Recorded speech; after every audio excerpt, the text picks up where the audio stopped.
إن الحمد والنعمة لك والملك لا شريك لك.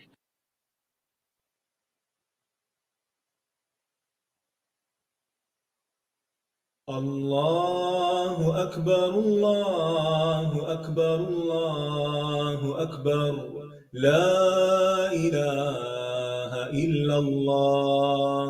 الله أكبر الله أكبر ولله الحمد. الله أكبر الله أكبر الله أكبر لا إله إلا الله. الله أكبر الله أكبر ولله الحمد.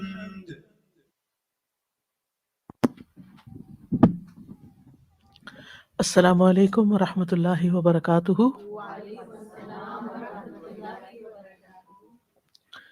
نحمده ونصلي على رسوله الكريم، اما بعد فاعوذ باللہ من الشیطان الرجیم، بسم اللہ الرحمن الرحیم۔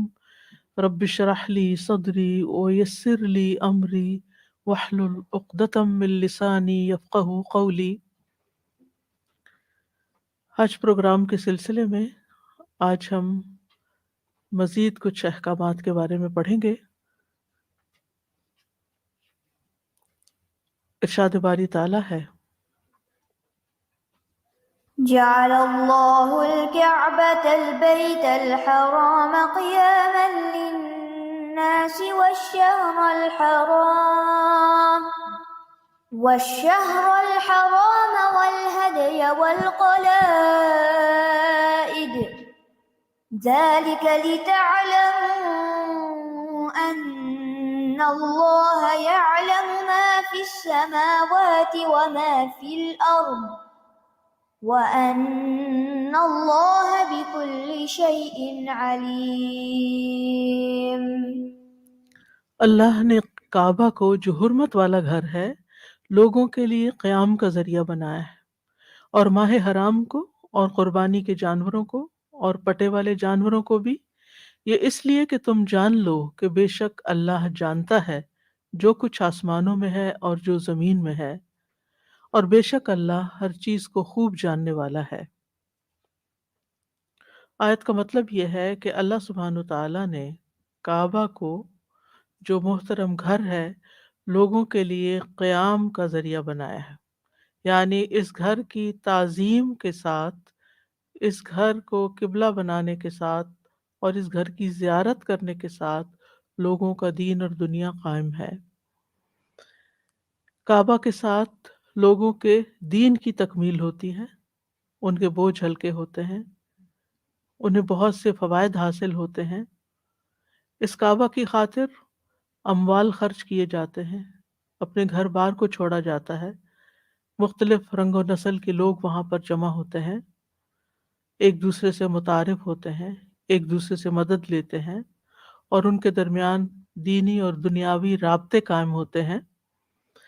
تو اللہ تعالیٰ نے اس محترم گھر کو لوگوں کی اجتماعی زندگی کے قیام کا ایک ذریعہ بنا دیا ہے، یعنی لوگوں کو اکٹھا کرنے کا، لوگوں کو ایک مرکز پر جمع کرنے کا ذریعہ بنا دیا ہے۔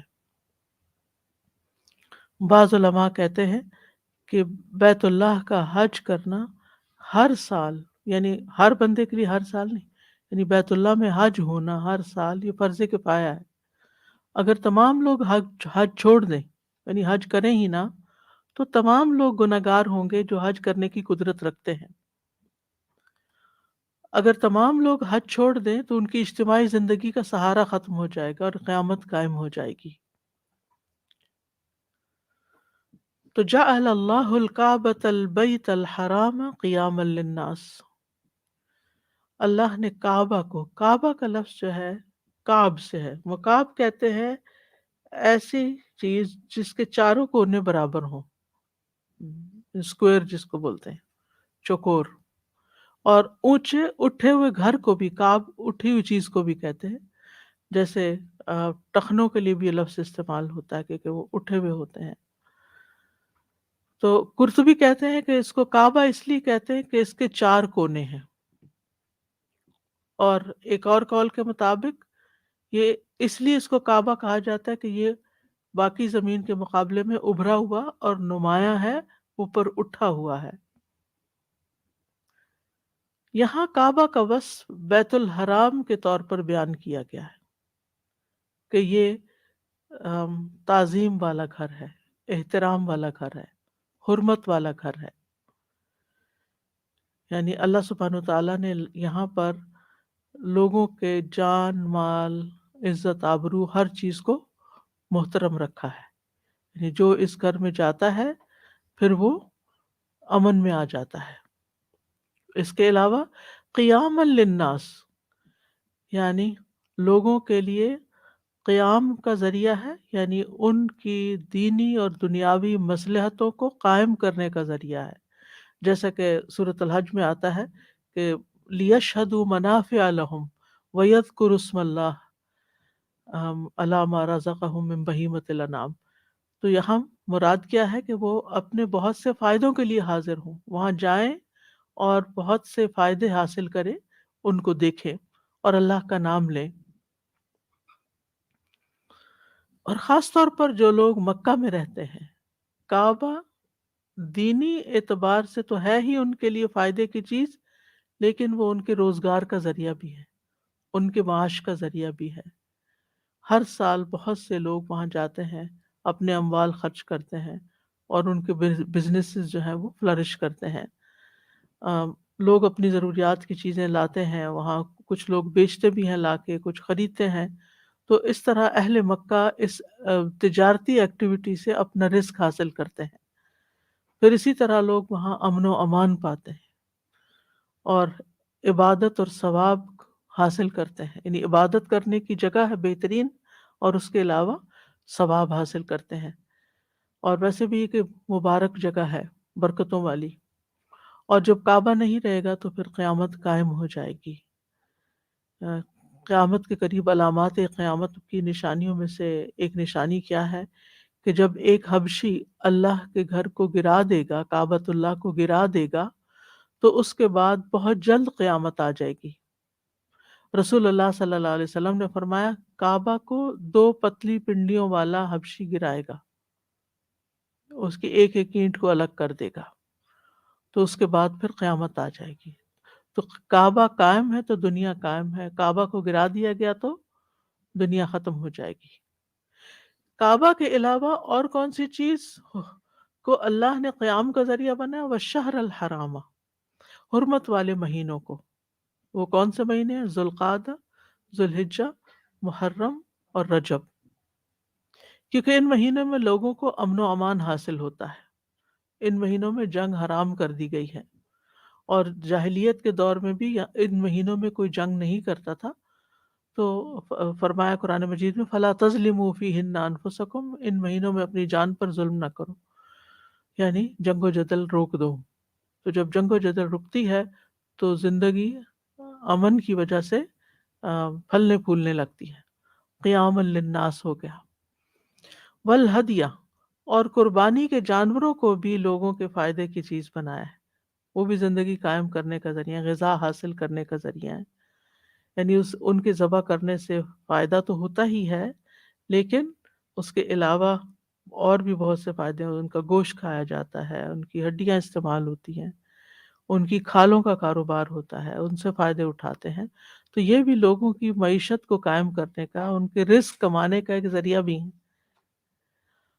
اور یاد رکھیے کہ جو قربانی کعبہ کی طرف بھیجی جاتی ہے، یا مطلب حج کے دنوں میں کی جاتی ہے، وہ ہدی کہلاتی ہے، اور جو عید کے موقع پر کی جاتی ہے وہ اضحیہ کہلاتی ہے، اضاحی، جس سے عید الاضحیٰ ہوتا ہے۔ حاجی جو ہیں وہ عموماً ہدی کرتے ہیں، یعنی یوم النحر پہ، لیکن اگر وہ چاہیں تو اضحیہ بھی ساتھ کر سکتے ہیں۔ یعنی حج کی قربانی، حج تمتع کرنے والوں پر تو قربانی لازم ہے، نہیں کر سکتے تو روزے رکھنے ہوں گے، لیکن اگر کوئی صاحب استطاعت حج کی قربانی دینے کے علاوہ اگر وہ عید کی قربانی، یعنی عید الاضحیٰ کی جو نسبت سے قربانی کی جاتی ہے، وہ بھی کرنا چاہے تو کر سکتا ہے۔ ہدی تو وہیں ہوگی مکہ میں، لیکن اضحیہ جو ہے، باقی قربانی، وہ چاہے تو مکہ میں کرے اور چاہے تو اپنے گھر پہ کرے، یعنی پیچھے گھر والے بھی کر سکتے ہیں اس کی طرف سے۔ مکہ سے میری مراد منا اور وہ سارا علاقہ، یعنی حرم کا علاقہ۔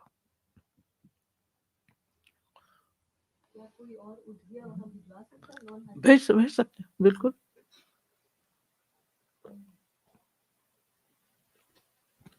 والقلائدہ، قلائدہ کا لفظ قلدہ سے ہے، قلد کہتے ہیں رسی کو بل دینا۔ قلدت الحبل کا مطلب ہے میں نے رسی بٹی، وہ بل دے دے کے بٹتے ہیں نا رسی کو۔ تو قلائد کے دو معنی ہیں۔ قلائد کا ایک معنی یہ ہے کہ حج کی علامت کے طور پر اپنے گلے میں قلادہ پہن لینا، ہار پہن لینا۔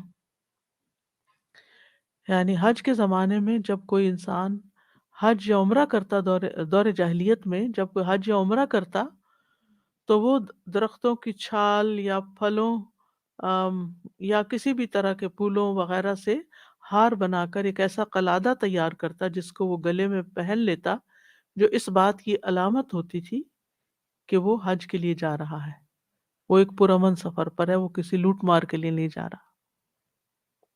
تو اس طرح ایسے شخص کو کوئی چھیڑتا نہیں تھا، اس کو راستے میں پورا امن حاصل ہوتا تھا۔ تو یہ زندگی کے قیام کا ذریعہ بن گیا۔ بعض لوگ حج کرنے نہیں بھی جا رہے ہوتے تھے، تجارتی سفر پہ جا رہے ہوتے تھے، لیکن اگر وہ ٹورڈز مکہ جا رہے ہیں تو مکہ تک وہ قلادہ پہن لیتے اور اس کے بعد آگے کا سفر پھر قلادے کے بغیر کر لیتے یا سیفٹی کے لیے۔ یہ بالکل ایسے ہی ہے جیسے آج کل لوگ آئیڈینٹی کے لیے اپنے گلے میں قلادہ لٹکاتے ہیں۔ وہ آتے ہیں، جی ہو سکتا ہے کہ وہ آتے ہوئے جو پھولوں کے ہار پہنائے جاتے ہیں کہ یہ پتہ چلے کہ یہ لوگ حج کر کے آئے ہیں۔ دوسرا معنی یہ ہے کہ اس سے مراد وہ قلادے ہیں جو جانوروں کے گلے میں ڈالے جاتے ہیں، جن پہ وہ سوار ہو کر مکہ جایا کرتے تھے، اور اسی طرح قربانی کے جانور کے گلے میں بھی ڈالتے تھے، ٹھیک، اور اس طرح وہ قربانی کے جانور کا احترام کیا کرتے تھے۔ اور اسی طرح یہ قلادے جو ہوتے تھے، یہ بعض اوقات پرانے جوتے یا مشکوں کے کان وغیرہ کاٹ کے، تو اس کے مشک نہیں ہوتی پانی کی، جی، تو اس کے کنارے کاٹ کے اس سے بنایا کرتے تھے۔ تو ایسے جانوروں کو کوئی چھیڑتا نہیں تھا، کوئی لوٹتا نہیں تھا، وہ سمجھ جاتے تھے کہ یہ حرم کی طرف جا رہے ہیں اور حج کے لیے جا رہے ہیں، یا عمرہ کے لیے لوگ جا رہے ہیں اور وہاں جا کے یہ قربانی کرنا چاہتے ہیں۔ تو اس میں آپ دیکھیں کہ بکریوں، اونٹوں اور گایوں کے گلے میں ڈالنے کے ساتھ ساتھ مزید علامت کے طور پر اونٹ کا جو کہان ہوتا تھا اس کے اندر کٹ لگاتے تھے جس سے خون نکلتا تھا، تو اس کو بھی دیکھ کر لوگ پہچان جاتے تھے کہ یہ اونٹ جو ہے یہ قربانی کے لیے یہ اونٹ جا رہے ہیں، حرم کی طرف جا رہے ہیں۔ تو اس طرح یہ تمام چیزیں ان کی زندگی کو قائم رکھنے کا ذریعہ تھی، خاص طور پر عربوں کے لیے، کیونکہ دور جاہلیت میں بہت زیادہ لوٹ مار تھی اور بدامنی تھی اور زندگی کو بچانا مشکل تھا۔ تو ان سب چیزوں کو محترم بنا کر اللہ تعالیٰ نے ان کی زندگی کو قائم رکھنے کا ذریعہ بنا دیا، یعنی وہاں زندگی قائم رہی۔ ذَلِكَ لِتَعْلَمُوا أَنَّ اللَّهَ يَعْلَمُ مَا فِي السَّمَاوَاتِ وَمَا فِي الْأَرْضِ، یہ اس لیے کہ تم جان لو کہ اللہ وہ سب کچھ جانتا ہے جو آسمانوں اور زمین میں ہے، یعنی اللہ سبحانہ و تعالیٰ ان تمام مصلحتوں سے خوب واقف ہے۔ یعنی لوگوں کو یہ پتہ ہونا چاہیے کہ جو کچھ یہ تمہیں دیا گیا یا جو کچھ تم کر رہے ہو، اللہ سبحانہ و تعالیٰ اس سے بخوبی واقف ہے، اور اللہ سبحانہ و تعالیٰ کا علم تو ہر چیز کو گھیرے ہوئے ہے۔ وَأَنَّ اللَّهَ بِكُلِّ شَيْءٍ عَلِيمٌ، اور یہ کہ اللہ سبحانہ و تعالیٰ ہر چیز کو خوب خوب جانتا ہے، ہمیشہ سے جانتا ہے اور ہمیشہ جانتا رہے گا، کوئی بھی چیز اس سے چھپی ہوئی نہیں۔ تو اس آیت سے یہ پتہ چلتا ہے کہ جس گھر کی آپ زیارت کرنے کے لیے جاتے ہیں، جہاں حج ہوتا ہے، اللہ سبحانہ و تعالیٰ نے اس کو زندگی قائم رکھنے کا ذریعہ بھی بنایا۔ وہ محترم گھر تو ہے ہی، مبارک گھر تو ہے ہی، لیکن اس کے ساتھ ساتھ زندگی کے قیام کا ذریعہ بھی ہے۔ دینی اور دنیاوی مصلحتوں کو کیا بھی ہے۔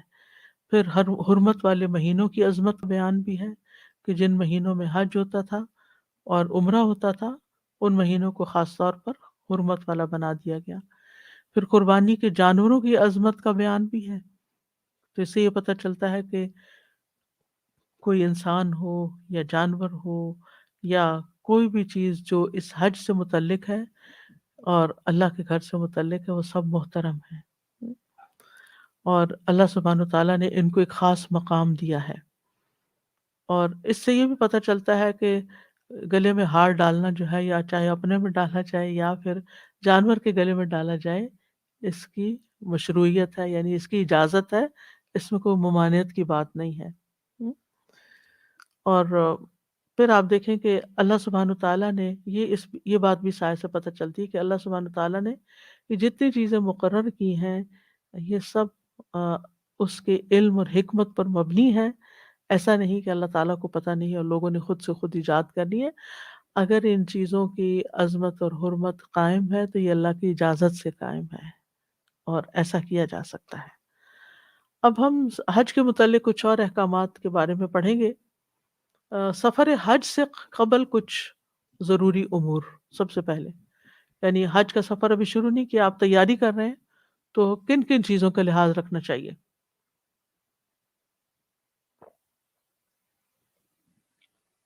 سب سے تیاری میں سب سے پہلی چیز تو یہ کہ انسان حج کے بارے میں علم حاصل کرے۔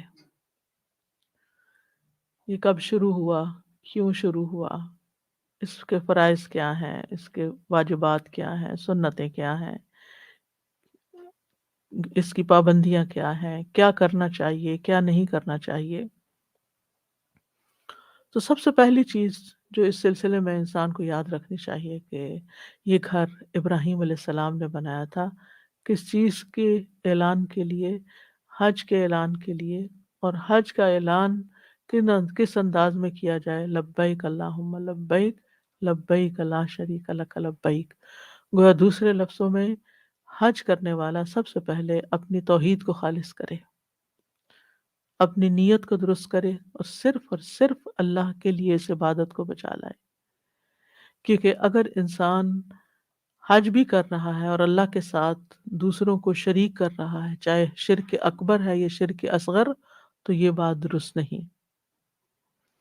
ابن قیم توحید کی تعریف بیان کرتے ہوئے کہتے ہیں کہ توحید صرف بندے کے اس اقرار کو نہیں کہتے کہ اللہ کے سوا کوئی خالق نہیں، اور یہ کہ اللہ ہر چیز کا رب اور اس کا بادشاہ ہے، جیسا کہ بتوں کو پوجنے والے اس کا اقرار کرتے ہیں لیکن وہ مشرک ہیں، اللہ کو مانتے ہیں اور اس کے ساتھ بتوں کو بھی مانتے ہیں۔ بلکہ توحید اللہ کی محبت، اس کے سامنے جھک جانے، اس کے دروازے پر عاجزی اور انکساری کرنے کے ہیں۔ یعنی حج کا سفر محبت کا سفر بھی ہو، عاجزی اور انکساری کا بھی ہو، اور اس میں کسی قسم کی کوئی ریاکاری نہ ہو، کوئی تکبر نہ ہو، کوئی دکھاوا نہ ہو، کوئی غرور نہ ہو، کوئی سیلف پارٹی نہ ہو، بلکہ انسان صرف اور صرف اللہ کی خوشنودی کو اپنے ذہن میں رکھے اور اللہ کی عبادت کا فریضہ ادا کرنے کا مقصد ذہن میں رکھے، اور ہر سٹیپ کو، ہر ریچول کو، منسک کو اسی طرح ادا کرے جس طرح کرنے کا حکم دیا گیا، اس میں اپنی مرضی سے کوئی تبدیلی نہ کرے، اپنے تمام اقوال اور افعال اللہ کی رضا کے تابع کر لے، اسی کے لیے دے اور اسی کے لیے روک لے، اسی کے لیے محبت کرے اور اسی کے لیے نفرت کرے، کیونکہ ایمان مکمل ہی اس کا ہوتا ہے جو من اعطى للہ ومنع للہ، من احب للہ وابغض للہ واعطى للہ ومنع للہ۔ تو یہ چیز اپنے ذہن میں رکھے، اور یہ بھی یاد رکھے کہ شرک سے اعمال ضائع ہو جاتے ہیں، ریاکاری سے حج کا ثواب ضائع ہو جائے گا۔ تو سب سے پہلی چیز ہے علم حاصل کرنا، اور پھر اخلاص نیت، کیونکہ ایمان جو ہے وہی اخلاص ہے دراصل۔ تو اس لیے اپنے ایمان کی تجدید اخلاص کے ساتھ۔ ایک شخص نے پوچھا آواز دے کر، یا رسول اللہ ایمان کیا چیز ہے؟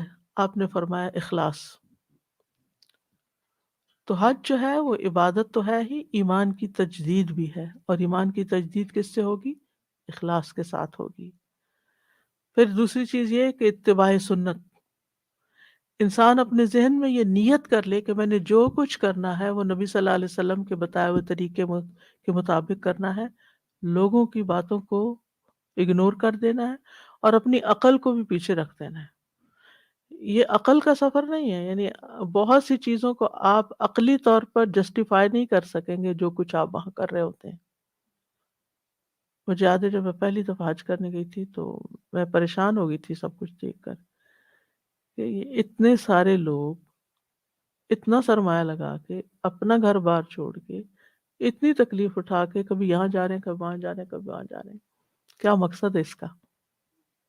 عقل میں تو نہیں آتی بات، یعنی عقلی طور پر آپ ایکسیپٹ ہی نہیں کر سکتے۔ یعنی اپنی عام روزمرہ زندگی میں اگر آپ اپنے کوئی پیسے لگا کے کہیں جاتے ہیں تو کوئی نہ کوئی چیز ہوتی ہے نا جس کے لیے آپ جا رہے ہوتے ہیں۔ تو اب آپ عرفات میں جاتے ہیں، میدان ہے، ہاں ٹھیک ہے ایک پہاڑ ہے وہاں، لیکن باقی تو میدان ہی میدان ہے، اور آپ ایک مخصوص لباس پہن کے وہاں کھڑے ہیں، خیموں میں بیٹھے ہیں گرمی میں، آپ اپنا دن یہاں گزار رہے ہیں، دعائیں مانگ رہے ہیں۔ اللہ تو ہر جگہ ہے، کہیں بھی دعائیں مانگ لیتے ہیں، لیکن یہاں کیوں آئے ہیں؟ اسی طرح رات آپ نے مینا میں گزارنی ہے، آپ نے زمین پہ سونا ہے، کسی کے پاس بیڈ نہیں ہوتا، کھلے آسمان کے نیچے سوئے، وہاں تو خیمے بھی نہیں ہوتے۔ یعنی جب مزدلفہ کی رات ہوتی ہے تو عجیب رات ہوتی ہے، آپ زمین کے اوپر آپ لیٹے ہوئے ہیں، اور ساتھ ساتھ لوگ ہیں، ادھر تھوڑے فاصلے پہ مرد بھی ہیں، عورتیں بھی ہیں، بچے بھی ہیں، گاڑیاں اور بسیں بھی کھڑی ہیں ساتھ ساتھ۔ مطلب یہاں آنے کا مقصد کیا ہے؟ یعنی انسان اگر عقل سے سوچے کہ میں اتنا کچھ لگا کے یہاں اس زمین پہ لیٹنے کے لیے آیا ہوں، کیوں لیٹوں؟ اللہ کا حکم ہے نا، اس کے فائدے اپنے ہیں، حکمت سوچنے لگے تو بے شمار ہیں، بہت کچھ سمجھ آتا ہے، بہت کچھ یاد آتا ہے، بہت کچھ ایکسپیرینس کرتا ہے انسان، ساری زندگی نہیں وہ ایکسپیرینس کرتا۔ کیونکہ اگر ہم یہاں اگر کہیں بھی نہ چلے اپنے لان میں جا کے لیٹ جاتے ہیں، مٹی پہ ذرا لیٹ کے دیکھتے، وہ فیلنگ نہیں آتی۔ آپ اپنے گھر والے ہوں گے، دو چار لوگ ہوں گے، وہاں گھاس ہوگا، وہ نہ وہ ویسی زمین ہے اور نہ ہی ویسے وہ مجمع ہے، اور نہ ہی وہ فضا ہے، نہ وہ آسمان ہے، تو وہ ایکسپیرینس نہیں ہوتا۔ تو جو وہاں لیٹ کے آپ کو قبر میں جانے کا، اور کس طرح قبرستان میں بھی، اور پھر اگر آپ رات کو اٹھ کے دیکھیں، حیرت ہوتی ہے، پورے لوگ ایسے لیٹے ہوئے ہوتے ہیں زمین کے اوپر، ایسا لگتا ہے قبرستان بنا ہوا ہے، سو رہے ہوتے ہیں لوگ، قبرستان کا منظر نظر آتا ہے، اور آپ اپنے آپ کو وہاں پر لیٹا ہوا پاتے ہیں۔ اسی طرح آپ پتھر مارے جا رہے ہیں، وہ تو آپ نے خود ہی تعمیر کیا اس کو، آپ خود ہی اس کو پتھر مار رہے ہیں، کیوں مار رہے ہیں؟ یعنی ایک ایک سٹیپ پر میں عقل سے سوچتی تھی تو مجھے کچھ سمجھ میں نہیں آتا تھا کہ یہ سب کیا ہے، لیکن جو اس کے فائدے تھے وہ اپنی جگہ تھے۔ تو اللہ علیم حکیم ہے، سب جانتا ہے، اللہ تعالیٰ کو سب پتہ ہے، اور یہ سب اللہ کے حکم سے ہے۔ تو اللہ تعالیٰ کے حکم کی پیروی، اور پھر اس کے بعد رسول اللہ صلی اللہ علیہ وسلم کے حکم کی پیروی انتہائی ضروری ہے سارے حج میں۔ اپنی مرضیاں نہیں کرنی، کیونکہ اعمال کی قبولیت کی شرط ہی یہ ہے کہ اخلاص ہو، اور پھر یعنی اللہ کی رضا کے لیے، اور دوسرا سنت کے موافق ہو۔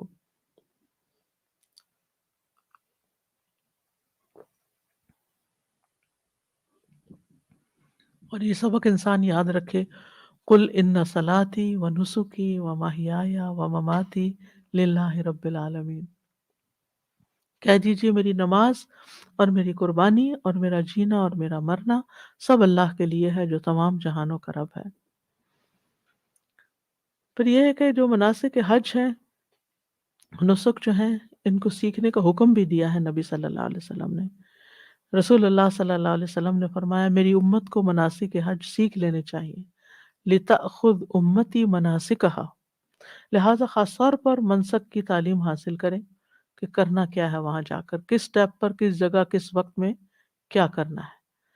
پھر جس مال سے آپ حج کر رہے ہیں وہ مال حلال ہونا چاہیے، حرام سے اجتناب کریں، کیونکہ رسول اللہ صلی اللہ علیہ وسلم نے فرمایا بے شک اللہ پاک ہے اور پاک ہی قبول کرتا ہے۔ اور اللہ نے مومنوں کو بھی وہی حکم دیا جو اس نے رسولوں کو دیا کہ اے رسولو تم پاک چیزیں کھاؤ اور نیک عمل کرو، میں تمہارے اعمال کو جاننے والا ہوں۔ یعنی پاکیزہ رزق لے کر جانا چاہیے، حرام مال سے حج قبول نہیں ہوتا، دعائیں بھی قبول نہیں ہوتی۔ آپ صلی اللہ علیہ وسلم نے ایک ایسے آدمی کا ذکر فرمایا جو لمبا سفر کرتا ہے، پریشان حال ہے، گرد آلود جسم ہے، اپنے ہاتھوں کو آسمان کی طرف دراز کر کے کہتا ہے اے میرے رب، اے میرے رب، حالانکہ اس کا کھانا حرام، اس کا پہننا حرام، اس کا لباس حرام، اس کی غذا حرام، تو اس کی دعا کیسے قبول ہو؟ تو میک شور کرنا چاہیے کہ جانے سے پہلے جو مال جس سے لے کے جا رہے ہیں اور ویسے بھی اپنی زندگی میں حلال کا اہتمام کریں۔ پھر حج پہ جانے سے پہلے اپنی اہم ذمہ داریاں کسی اہل کے سپرد کر کے جائیں، چاہے اپنی ذاتی زندگی میں ہے یا آپ کہیں جاب کر رہے ہیں یا آپ کے پاس کوئی مال امانت ہے یا کوئی بھی چیز ہے کہ جس کے بارے میں آپ کو دوسروں کو بتانا چاہیے، وہ لازمی طور پر بتائیں۔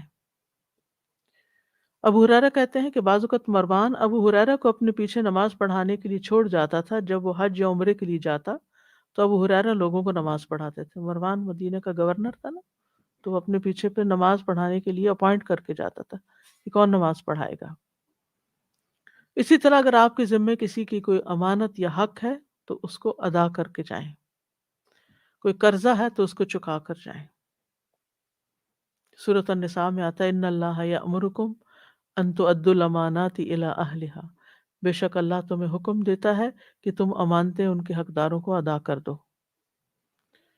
اگر وہ وقتی طور پر نہیں لے سکتے تو کسی اور کے ذمے کر کے جاؤ اور جس کی امانت ہے اس کو بتا کے جاؤ۔ پھر یہ کہ حج سے متعلق استخارہ کرنا چاہیے جانے سے پہلے، اور اس میں سواری کے بارے میں کون سی ایئر لائن ہو، کون سا پیکج ہو، کس گروپ میں جائیں اور کس راستے سے جائیں، کون سا روٹ لیں، یہ ساری چیزیں استخارے سے تعلق رکھتی ہیں، ان کے بارے میں استخارہ کرنا چاہیے۔ اور استخارے کا طریقہ کیا ہے کہ 2 رکعت نماز پڑھیں اور پھر دعائے استخارہ پڑھیں اور پھر دعا کریں۔ پھر اسی طرح یہ ہے کہ صلاۃ التوبہ پڑھ لیں، گناہوں سے خاص توبہ کریں، کیونکہ گناہ جو ہوتے ہیں وہ رکاوٹ بن جاتے ہیں انسان کے نیک اعمال میں۔ تو حج کا سفر ایک عبادت ہے، تو یعنی خاص طور پر توبہ استغفار کر کے جانا چاہیے تاکہ ہمارے اس سفر میں کوئی رکاوٹ نہ آئے۔ پھر اسی طرح وصیت لکھیں اپنے مال اولاد کے بارے میں، کیونکہ انسان کو نہیں پتا وما تدری نفس بأی ارض تموت، انسان نہیں جانتا وہ کس زمین پہ مر جائے گا، ہمیں نہیں پتا کہ ہم جا رہے ہیں تو واپس آئیں گے یا نہیں، لہٰذا اپنے مال اسباب اور اپنی ضروری چیزوں کے بارے میں وصیت پیچھے والوں کو لکھ کر دینی چاہیے۔ رسول اللہ صلی اللہ علیہ وسلم نے فرمایا جو مسلمان شخص اپنے حق میں سے کسی چیز کی وصیت کرنا چاہتا ہے وہ 2 راتیں بھی نہ گزارے الا یہ کہ اس کے پاس وصیت لکھی ہوئی موجود ہو۔ اور وصیت میں صرف مال اسباب کے بارے میں نہیں وصیت ہونی چاہیے بلکہ تقوی کی وصیت بھی ہونی چاہیے۔ قرآن مجید میں آتا ہے وَلَقَدْ وَصَّيْنَا الَّذِينَ أُوتُوا الْكِتَابَ مِنْ قَبْلِكُمْ وَإِيَّاكُمْ أَنِ اتَّقُوا اللَّهَ، بلا شبہ ہم نے ان لوگوں کو جنہیں تم سے پہلے کتاب دی گئی اور تمہیں بھی تاکیدی حکم دیا کہ اللہ کا تقوی اختیار کرو۔ تو اللہ سے ڈرنے کی، عبادت پر قائم رہنے کی وصیت کرنی چاہیے اپنے بچوں کو۔ ما تعبدون من بعدی، میرے بعد تم کس کی عبادت کرو گے، کیا طریقہ زندگی اختیار کرو گے۔ پھر اسی طرح اگر مقروض ہیں تو پہلے قرض ادا کریں۔ نبی صلی اللہ علیہ وسلم نے فرمایا، مسند احمد کی روایت ہے، مومن کی جان اس وقت تک لٹکتی رہتی ہے جب تک اس پر قرض موجود ہو۔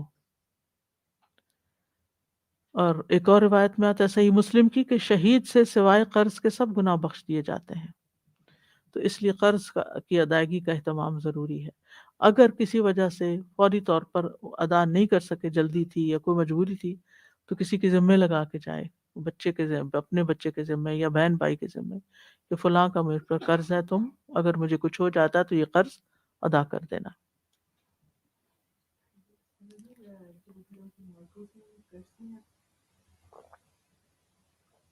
ہے تو قرض ہی۔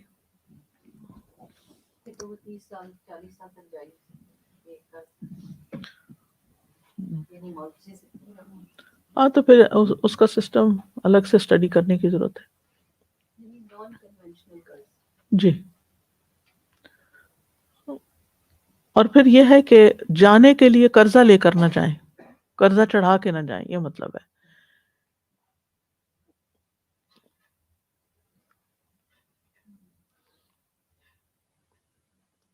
نبی صلی اللہ علیہ وسلم کے صحابی عبداللہ بن ابی اوفا سے سوال کیا گیا کہ ایک شخص نے حج نہیں کیا، کیا وہ حج کے لیے قرض لے سکتا ہے؟ انہوں نے کہا نہیں، یعنی یہ فریضہ اس کے اوپر ہے جس کی استطاعت ہو. پھر آپ دیکھیے کہ سفر کے لیے سواری تیار کرنا. پہلے زمانے میں تو اونٹنیاں تیار کی جاتی تھیں، پہلے سے ہی ان کو کھلایا پلایا جاتا تھا اور اہتمام کیا جاتا تھا تاکہ وہ دور کا سفر طے کر سکیں.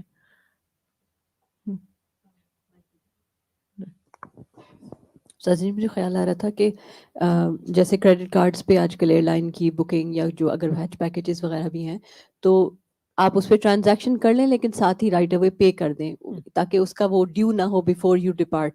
کیونکہ بعض اوقات اس میں جیسے پوائنٹ سسٹمز ہیں یا کوئی ریوارڈز ہیں ان کے تھرو کرنے کے، اگر کوئی ڈائریکٹ کیش نہیں بھی لیتا تو وی کین ڈو دیٹ انشاءاللہ. اگر وہی بات کہ یہ نیت ہے تو یہ ضروری نہیں ہے کہ آپ نے ٹکٹ ایکچوئل کیش سے جا کے لینی ہے. You can use a credit card transaction and pay right of.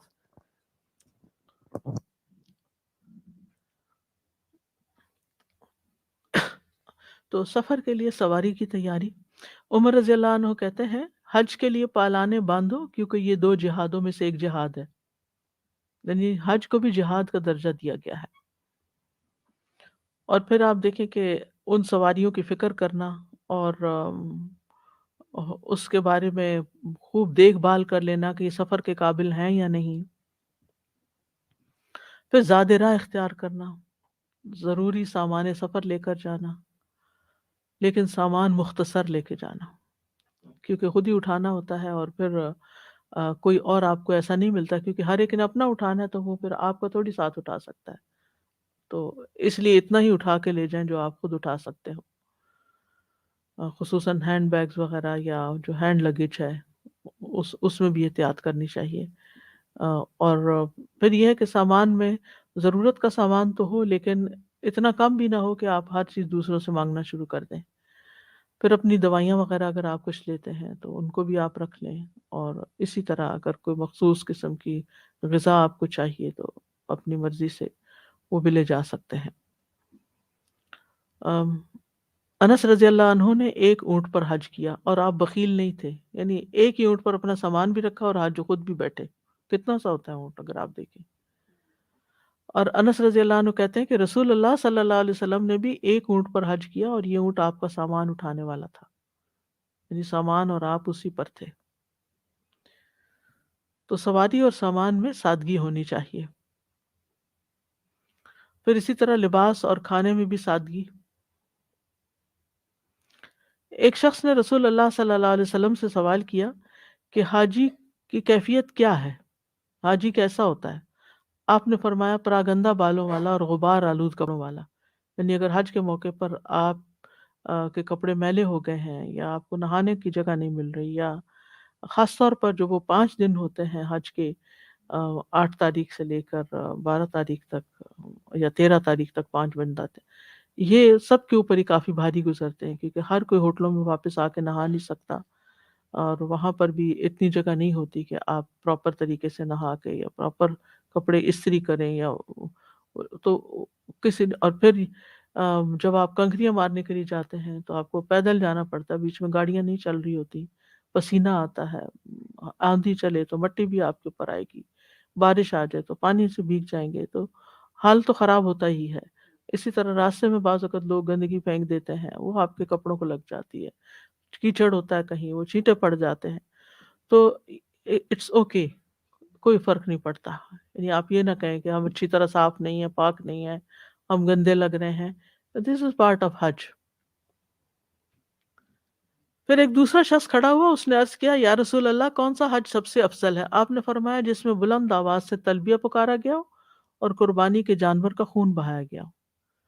اس کے بعد ایک اور شخص کھڑا ہوا اور اس نے عرض کیا یا رسول اللہ سبیل کیا ہے؟ مس سبیلو، آپ نے فرمایا زادرہ اور سواری. پھر اسی طرح جمعرات کے دن سفر کے لیے نکلنا زیادہ پسندیدہ ہے.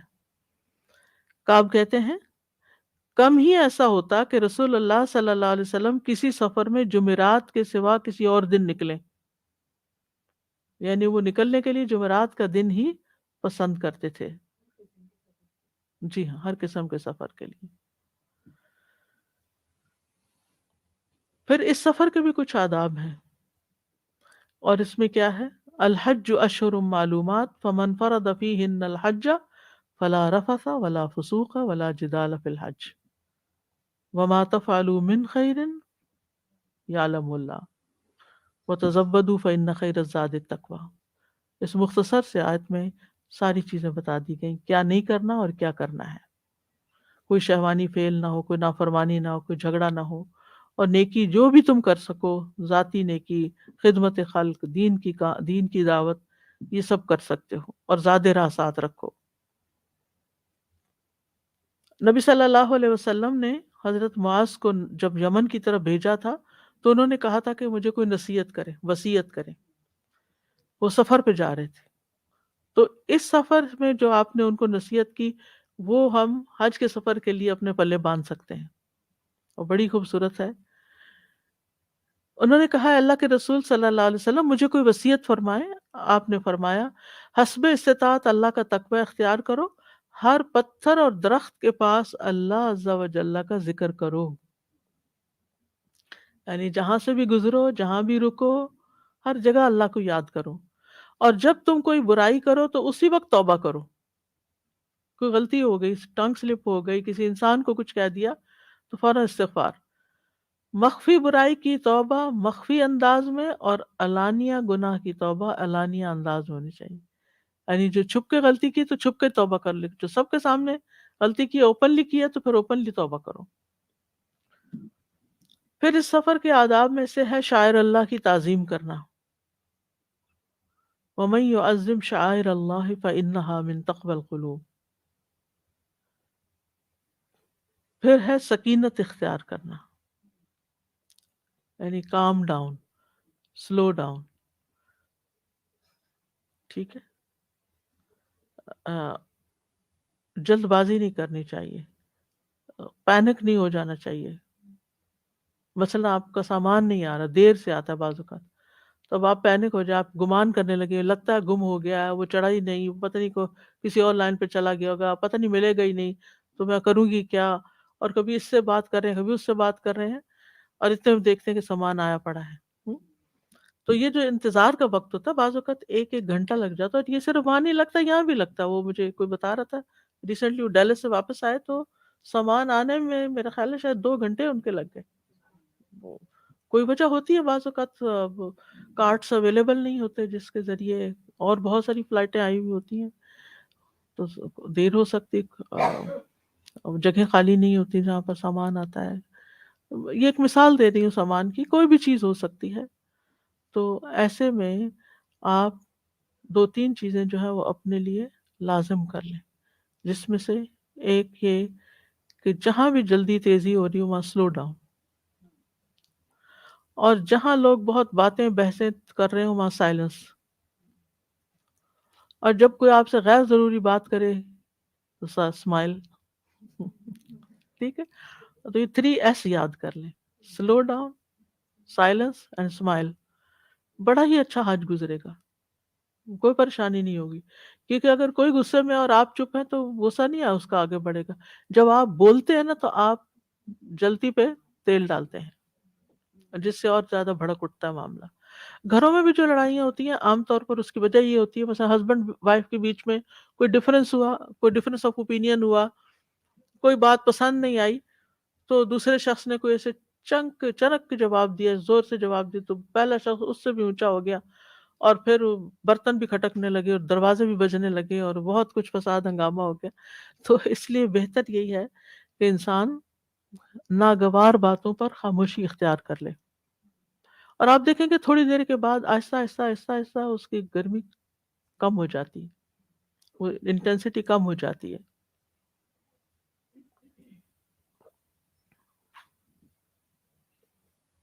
تو ہر جگہ آپ نے سکون کو مینٹین رکھنا ہے، چلنے میں آہستگی، کیونکہ آپ دھکا نہیں دیں گے اگر آپ آہستہ چل رہے ہیں، کیونکہ بہت سے لوگ دھکا دے دیتے ہیں، پش کرتے ہیں، اس سے دوسروں کو تکلیف پہنچتی ہے. تو آپ نے ولا فسوق ولا جدال فی الحج کرنا ہی نہیں. تو ایسی صورت میں پھر آپ خود سلو ہوں گے. اگر آپ کے طواف کو 2 کی بجائے 3 گھنٹے لگ گئے تو کیا ہوگا؟ 2 کی بجائے 3 گھنٹے کا ثواب ہے. اگر آپ کو چھوٹے راؤنڈ کی بجائے بڑا راؤنڈ ملا، نیچے جگہ نہیں ملی، وہ کہتے ہیں اوپر جاؤ، اوپر چلے گئے، تو لڑائی کرنے کی کیا ضرورت ہے ان سے جو وہاں شرطا کھڑے ہوتے ہیں، پولیس والے کھڑے ہوتے ہیں. کچھ لوگ ان سے ایسی ایسی لڑائی کرتے ہیں اور پھر زبردستی اندر جانے کی کوشش کرتے ہیں. آپ کہیں کہ مجھے موقع مل گیا زیادہ قدم اٹھانے کا، مثلاً آپ ویل چیئر پہ ہیں اور وہ تیز نہیں چلا رہا تھا، خوش ہو زیادہ وقت مل گیا دعائیں کرنے کا. آپ اسکوٹی پہ بیٹھے ہوئے، وہ تیز نہیں چل رہی، خوش ہو کہ آہستہ آہستہ کریں گے، انجوائے کریں گے، دعائیں مانگیں گے، ذکر کریں گے. پینک کیوں ہو رہے ہیں ہر تھوڑی دیر کے بعد؟ یہ سلو ہے، یہ سلو ہے، یہ دھکا ہے، یہ دیکھو فلاں کیا کر رہا ہے. آپ عبادت کے لیے آئے، آپ کا تقویٰ کہاں ہے؟ آپ اللہ کی طرف رجوع کریں، نہ کہ صرف چیزوں کو دیکھتے رہیں، لوگوں کو دیکھتے رہیں اور تبصرے کرتے رہیں. یہ حج نہیں ہے، یہ تعظیم نہیں ہے شاعر اللہ کی. جس جگہ آپ کھڑے نا، اس جگہ کی حرمت کو دیکھیں، کہاں کھڑے ہو کے کیا بات کر رہے ہیں. جو لوگ وہاں کھڑے ہیں نا ڈیوٹی پہ، ان کی بھی ایک حرمت ہے، ان کا بھی ایک مقام ہے، ان کو بھی عزت دیں. وہ اللہ کے گھر کی پاسداری کر رہے ہیں اس وقت، وہ ایک خاص ڈیوٹی پر ہیں، آپ ان کے پیچھے پڑ جاتے ہیں اور بعض اوقات ان کی بات نہیں سنتے. وہ اگر آپ کو کہیں سے اٹھاتے ہیں تو اٹھ جائیں. وہ انہیں پتا ہے کہ یہ بیٹھنے کی جگہ ہے یا نہیں، ریڑھ بن کے نہیں بیٹھے. اور بعض اوقات وہ ایک دفعہ اٹھاتے ہیں، تھوڑی دیر وہ گھوم کے پھر لوگ آ کے بیٹھ جاتے ہیں، ایک نہیں سنتے. تو اب آپ اپنے آپ کو یرحم کر لیں، آپ اپنے آپ کو رکھ کے دیکھیں وہاں. اگر آپ ڈیوٹی پر ہوں، لوگ آپ کے ساتھ یہ کر رہے ہیں، تو آپ کا پیشنس کیا ہوگا. اور پھر میں بعض اوقات حیران ہوتی، میں دیکھتی رہتی تھی کہ وہ ایک کو کہتے باجی فلاں یہ نہ کرو، یہ نہ کرو، اچھا وہ گزر گیا، وہ کسی طرح ٹلا، اگلا ایک اور آ گیا، اسی جگہ ایک اور آ گیا. اب وہی باجی اس کے ساتھ باجی باجی ہو رہا ہے، اس کو کسی طرح ٹلایا، پھر ایک اور آ گیا. کہتی تھی یا اللہ، ان کا سارا دن یہی کام ہے، کتنا مشکل کام ہے. تو جانے والوں کو کوآپریٹ کرنا چاہیے، ان کو بات سن لینی چاہیے، مان لینی چاہیے. نبی صلی اللہ علیہ وسلم نے عرفہ کے دن فرمایا، اے لوگو اپنے اوپر سکون لازم کر لو، اونٹوں کو تیز دوڑانا کوئی نیکی نہیں. اونٹوں کو تیز دوڑانا کوئی نیکی نہیں. اگر آپ تیز چلا رہے ہیں کوئی چیز، تو آپ کوئی بڑی نیکی نہیں کر رہے. پھر اسی طرح صبر کرنا، کیونکہ انسان بعض اوقات نئے لوگوں کے ساتھ جاتا ہے جن کے ساتھ کبھی زندگی میں رہنے کا موقع نہیں ملتی، عادات اخلاق مختلف ہوتا ہے، تو پھر ان کے ساتھ نبھا مشکل ہوتا ہے. آپ سوچیں صرف چند دن کے لیے، کون سا میں نے ساری زندگی ان کے ساتھ رہنا ہے. اور بعض لوگوں کے ساتھ ساری زندگی بھی رہنا پڑے تو بھی انسان کو صبر کرنا پڑتا ہے. صبر سے ہی زندگی گاڑی چلتی ہے، ورنہ تو پھر انسان ساتھ نہیں چل سکتا، الگ ہو جاتا ہے. تو پھر نبی صلی اللہ علیہ وسلم نے فرمایا، وہ مومن جو لوگوں سے ملتا جلتا ہے اور ان کی طرف سے آنے والی تکالیف پر صبر کرتا ہے، وہ اس مومن سے اجر و ثواب میں کہیں زیادہ ہے جو لوگوں سے میل جول نہیں رکھتا، نہ ہی ان کی تکلیفوں پہ صبر کرتا ہے. کچھ لوگ صرف اس لیے کسی سے نہیں ملتے جلتے کہ ہم ان کی باتیں نہیں برداشت کر سکتے. پھر اسی طرح یہ ہے کہ جس طرح کا بھی کھانا میسر ہو اس پہ شکر ادا کرنا چاہیے. بعض اوقات لوگ کھانے پہ لڑائی ڈال دیتے ہیں، ہم نے ایجنٹ کو اتنے پے کیے تھے، اس نے ہم سے یہ کہا تھا کہ ایسا اور ایسا کھانا ہوگا، لیکن یہ کھانا اس کوالٹی کا نہیں، اس میں میٹھا نہیں، اس میں فلاں نہیں، اس میں سیلڈ نہیں، اس میں یہ نہیں. کیونکہ یہ سب چیزیں میں اپنی آنکھوں سے دیکھ چکی ہوں، اس طرح کی لڑائیاں، یعنی نہ ختم ہونے والی لڑائی میں نام ہے. اور پھر یہ کہ کس کس کو کال کر رہے ہیں اور کس کس سے شکایت کر رہے ہیں اور کس کس پہ غصہ کر رہے ہیں. تو میں سوچتی تھی کہ ہم آئے کس لیے؟ چلیں، اگر آپ کے پیسے چلے گئے، وہ کسی کی جیب میں ہی چلے گئے، آپ نے تو اللہ کے راستے میں دیے تھے، آپ کا تو اجر لکھا گیا. اگر آپ کو آپ کا پورا حق نہیں مل رہا تو اللہ تعالیٰ تو آپ کا حق نہیں مارے گا، وہ تو آپ کو دے دے گا. بعض اوقات ایسا ہوتا ہے کہ باوجود پوری کوشش کے ٹریفک اس طرح بلاک ہوتی ہے کہ وقت پہ کھانا پہنچتا ہی نہیں. آپ کو بھوکا بھی رہنا پڑتا ہے، آپ کھجور بسکٹ پہ بھی گزارا کر سکتے ہیں، اور وہ زیادہ اچھا رہتا ہے کہ تھوڑا سا انسان نے کھایا اور باقی وقت عبادت میں لگا رہا۔ جتنا زیادہ آپ کھانے پہ توجہ کریں گے اتنا ہی زیادہ پھر آپ کے اندر سستی آئے گی، پھر اور کئی مسائل کھڑے ہوں گے۔ تو شکر ادا کرنا چاہیے جو بھی مل جائے۔ رسول اللہ صلی اللہ علیہ وسلم نے فرمایا، بے شک اللہ اس بندے سے راضی ہوتا ہے جو ایک لقمہ بھی کھائے تو اس پر اللہ کا شکر ادا کرے، یا مشروب کا ایک گھونٹ بھی پیے تو اس پر اللہ کا شکر ادا کرے۔ تو آپ تو اللہ کی رضا کے لیے نکلے تھے نا، یہی نیت کی تھی، تو اگر جو ملا ہے اس پر شکر ادا کرتے جا رہے ہیں تو اللہ راضی ہو جائے گا۔ پھر اپنی ذات سے دوسروں کو سکون اور تسلی دینا، یعنی اگر کوئی اور گھبرا رہا ہے یا بیمار ہے یا کچھ، تو اس کو بھی کمفرٹ دیں، کسی کو دبا دیں، کسی کو پانی لا دیں، کسی کی ضرورت پوچھ لیں، اس کی ضرورت کی چیز اس تک پہنچا دیں، خصوصاً جو ایلڈرلی ہوتے ہیں۔ میں نے دیکھا کہ بعض لوگ صرف حج یا عمرے کے دنوں میں والنٹیئر کرتے ہیں کہ وہ بزرگوں کی کرسیاں جو ہیں، ویل چیئر جو ہیں، وہ پش کر رہے ہوتے ہیں بغیر کسی معاوضے کے۔ نبی صلی اللہ علیہ وسلم نے فرمایا، آسانی پیدا کرو، تنگی پیدا نہ کرو، لوگوں کو تسلی اور سکون دو، نفرت نہ دلاؤ۔ یعنی ہم دوسروں کے لیے کمفرٹ کا باعث ہوں، خوشی کا باعث ہوں، نہ کہ مصیبت کا باعث کہ کوئی ہمیں دیکھ کے آوازار ہو، بیزار ہو اور کہے کہ کب یہ میری زندگی سے باہر جائے۔ پھر دعا اور اذکار کی کثرت، سفر میں بھی اور وہاں پہنچ کر بھی۔ رسول اللہ صلی اللہ علیہ وسلم نے فرمایا، بہترین عمل یہ ہے کہ جب تم دنیا سے رخصت ہو تو تمہاری زبان اللہ کے ذکر سے تر ہو۔ نبی صلی اللہ علیہ وسلم نے فرمایا، 3 لوگوں کی دعا رد نہیں کی جاتی، ان میں سے ایک اللہ کا بہت زیادہ ذکر کرنے والا۔ جو لوگ زیادہ اللہ کا ذکر کرتے ہیں، جب وہ پھر دعا بھی مانگتے ہیں تو دعا بھی سنی جاتی ہے ان کی۔ اسی طرح مسافر کی دعا قبول ہوتی ہے۔ تو آپ جہاز میں بیٹھے ہوئے ہیں، اب آپ ہر وقت یہ نہ دیکھیں کتنے گھنٹے رہ گئے ہیں، اور وہ میپ پہ آ رہا ہوتا ہے کہ کہاں تک سفر ہوا، آدھا ہوا ہے کہ کوارٹر ہوا ہے، کتنا باقی، کتنے گھنٹے رہ گئے، کبھی ایئر ہوسٹس سے پوچھ رہے ہیں، کبھی کسی سے۔ تو اس کی بجائے آپ سکون کے ساتھ اپنی ایپ کھولیں، دعاؤں کی ایپ کھولیں اور اس میں سے دعائیں پڑھیں، یا اپنے دل سے دعائیں پڑھیں، جو آپ کی ضروریات ہیں وہ مانگیں، یا اللہ تعالیٰ کا ذکر کریں، یا قرآن کی تلاوت کریں، یا نوافل پڑھیں۔ ابھی رمضان میں جب مجھے عمرے پہ جانے کا اتفاق ہوا تو یہاں سے جب جہاز چلا تو تھوڑی دیر کے بعد رات ہو گئی، تو مجھے یہ تھا کہ ویسے تو ہم تراویح میں اپنا سپارہ پڑھ لیتے تھے، اور میں سکون کے ساتھ اپنا پورا جو جتنا روز پڑھا جاتا تھا اتنا نوافل میں پڑھ لیا، بیٹھے بیٹھے اپنی کرسی پر بھی نفل پڑھے، اور اب تو موبائل سے قرآن پڑھنے کی بہت سہولت ہو گئی، اور وہ آرام آرام سے پڑھیں، انجوائے کر کے پڑھیں، وقت اتنا خوبصورت گزر جاتا ہے کہ پتہ ہی نہیں چلتا، اور دل میں ایک ایسی سکینت آتی ہے کہ آپ کسی کام میں مصروف ہیں۔ اور پھر جب آپ فَإِذَا فَرَغْتَ فَانصَبْ وَإِلَىٰ رَبِّكَ فَارْغَب، جب آپ ایک کام سے فارغ ہوں تو پھر دوسرے میں لگ جائیں، دوسرے سے ذکر سے فارغ ہو تو قرآن پڑھ لیں، قرآن سے فارغ، آپ کی آنکھیں تھوڑی تھک گئی ہیں، آپ تھوڑے سے نیند میں آ گئے ہیں، تو اس کو بند کر کے تھوڑی دیر کے لیے بیٹھے بیٹھے آنکھیں بند کر کے ریلیکس کر لیں، آپ کا نیند جو ہے وہ بھی ایک عبادت بن جائے گی۔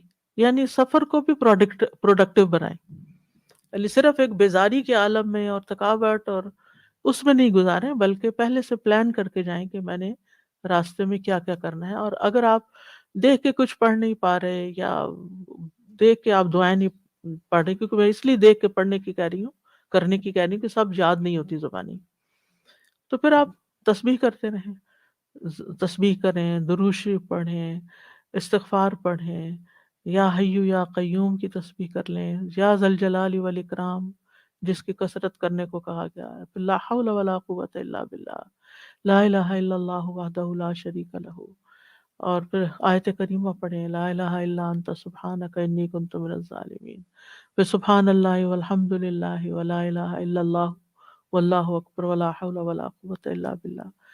پھر تو آپ دیکھیں گے کہ ایک 100 بھی دفعہ اگر آپ پڑھنا شروع کریں گے تو آپ کا وقت گزرتے پتہ بھی نہیں چلے گا، اور جب آپ کا سفر ختم ہوگا تو تھکاوٹ کی بجائے آپ کے اوپر ایک سکینت کی کیفیت ہوگی کہ آپ کچھ کر کے اٹھیں، آپ کا وقت ضائع نہیں ہوا۔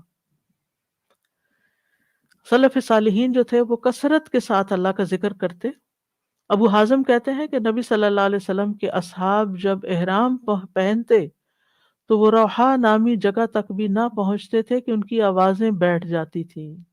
اتنا زور کا تلبیہ پڑھتے رہتے تھے، پڑھ پڑھ کے گلے بیٹھ جاتے تھے. اور اب آپ دیکھیں گے کوئی تلبیہ ہی نہیں پڑھ رہا ہوتا. چلو ان ملکوں سے جانے میں تو یہ ہے کہ سارے مسلمان نہیں ہوتے جہاز میں، لیکن جو حج فلائٹس ہوتی ہیں ان پر بھی مجھے سفر کرنے کا اتفاق ہوا ہے. کوئی ایسی ہوتی ہے کہ جس میں کوئی اللہ کا ایسا بندہ بیٹھا ہو کہ جو شروع کر لے تو پیچھے دوسرے بولے. مجھے پہلا عمرہ جو کرنے کا اتفاق ہوا تھا وہ جارڈن سے تھا. تو جارڈن سے ہم لوگ مکہ کی طرف جدہ کی طرف گئے تھے. وہ جہاز مجھے یاد ہے کہ جس میں تلبیہ بھی تھا، جس میں اذکار تھے، جس میں اذان تھی، بہت ہی بھرپور قسم. لیکن اس کے علاوہ عام طور پر کم ہی دیکھنے کو ملتا ہے کہ کوئی اس کا اہتمام کرے. بلکہ افسوس کے ساتھ کہنا پڑتا ہے کہ لوگ انٹرٹینمنٹ کے لیے اسکرینز پہ کچھ نہ کچھ لگا لیتے ہیں اور دیکھنا شروع، یعنی وقت کاٹنے کے لیے موویاں دیکھنا شروع کر دیتے ہیں. تو ان چیزوں سے بچنا چاہیے. آپ اللہ کے گھر جا رہے ہیں اور اس کے جانے کی ایک حرمت ہے اور ایک مقصد ہے، اس کو ذہن میں رکھیں. امام ابن رجب کہتے ہیں بے شک حج میں عظیم نیک اعمال میں سے ہے نماز قائم کرنا. تو جو نماز قائم کرنے کے بغیر حج کرتا ہے، خاص طور پر اگر اس کا نفلی حج ہو، تو یہ اس شخص کی طرح ہے جو ایک درہم نفع کے لیے تو کوشش کرتا ہے اور اپنے اصل سرمایہ کو ضائع کر لیتا ہے، اور وہ ہزاروں درہم ہوتے ہیں. جیسے رمضان میں کئی لوگ روزے رکھ لیتے ہیں اور نماز نہیں پڑھتے. سلف صالحین حج میں نفلی نماز کی حرص کرتے تھے، یعنی نوافل کثرت سے پڑھتے. نبی صلی اللہ علیہ وسلم تمام سفروں میں اپنی اونٹنی پر نفلی نماز میں ہمیشگی کرتے، یعنی سفر میں نفل پڑھتے جاتے، رخ کسی بھی طرف ہو. تو آپ بھی اس سنت کو اپنائیں کہ جب آپ سفر کریں تو آپ اپنی سیٹ پہ بیٹھ کے نفل پڑھتے رہیں جتنے بھی اللہ توفیق دے. اور وطر بھی آپ اونٹنی پر پڑھتے تھے، یعنی بیٹھ کے پڑھ سکتے ہیں وطر بھی. محمد بن واسع مکہ کے راستے پہ ساری رات اپنی سواری پر نماز پڑھتے تھے. وہ اشارے سے نماز پڑھتے اور ہدی خاں کو کہتے کہ پیچھے اونچی آواز سے ترانے پڑھو، یہاں تک کہ چھوٹے چھوٹے قافیوں کے ساتھ لوگ ترانوں کی آواز کے ساتھ مشغول ہو جائیں اور ان کو ان کے نماز پڑھنے کا پتہ نہ چلے. یعنی یہ آگے ہوتے تھے اور لوگ پیچھے ہوتے تھے، تو اس کو کہتے تھے پیچھے کچھ نہ کچھ پڑھتے رہو تاکہ کسی کو یہ نہ پتہ چلے کہ میں بہت نفل پڑھ رہا ہوں. مغیرہ بن حکیم صنعانی یمن سے پیدل چل کر حج کرنے آتے اور رات کو ان کی تلاوت کا ایک حصہ مقرر ہوتا. وہ ہر رات 1/3 قرآن پڑھتے. تو وہ سفر کے دوران رک جاتے اور نماز پڑھتے یہاں تک کہ اپنے 10 پارے پورے کر لیتے. پھر قافلے سے ملتے، جب بھی ملتے قافلے سے دن کے پچھلے پہر ملتے، یعنی لوگوں سے دن کے پچھلے پہر ملتے، ورنہ اپنی عبادت میں مشغول رہتے. اسی طرح وہاں پر اذان کا جواب دینا اور پھر اس کے بعد دعا کرنا، یہ بھی بڑی خوش قسمتی کی بات ہے کہ اتنی خوبصورت اذانیں ملتی ہیں. اور پھر ان کا اس وقت باتیں کرنے کی بجائے یا کچھ اور کرنے کی بجائے، یعنی بعض لوگ انتظار کرتے رہتے جو ہی اذان ہے واش روم میں گھس جاتے. تو واش روم میں آپ اذان کا جواب کیسے دیں گے؟ یا تو آپ وضو اس سے پہلے کر کے رکھ لیں، یا پھر یہ ہے کہ اذان کا جواب دے کے وضو کریں، لیکن اس کے بعد پھر آپ کو پہلی رکعت مشکل سے ملے گی. یعنی آپ ان چیزوں کا پہلے سے اہتمام کریں، وقت کا پہلے سے اوقات دیکھ لیں. اب تو الحمدللہ موبائل کے اندر سارے اوقات پتہ چل جاتے ہیں کہ کتنی دیر میں ظہر شروع ہونے والی ہے، کتنے میں عصر شروع ہوگی، اور اس کے مطابق آپ پہلے سے ہی تیاری کر کے رکھیں. یہاں ایک اہم بات یاد رکھیے کہ کچھ اوقات ایسے ہوتے ہیں جن میں وہی کام کرنا زیادہ افضل ہے جو اس وقت کا تقاضا ہے یا اس جگہ کا تقاضا ہے. لوگ اس چیز کا لحاظ نہیں رکھتے.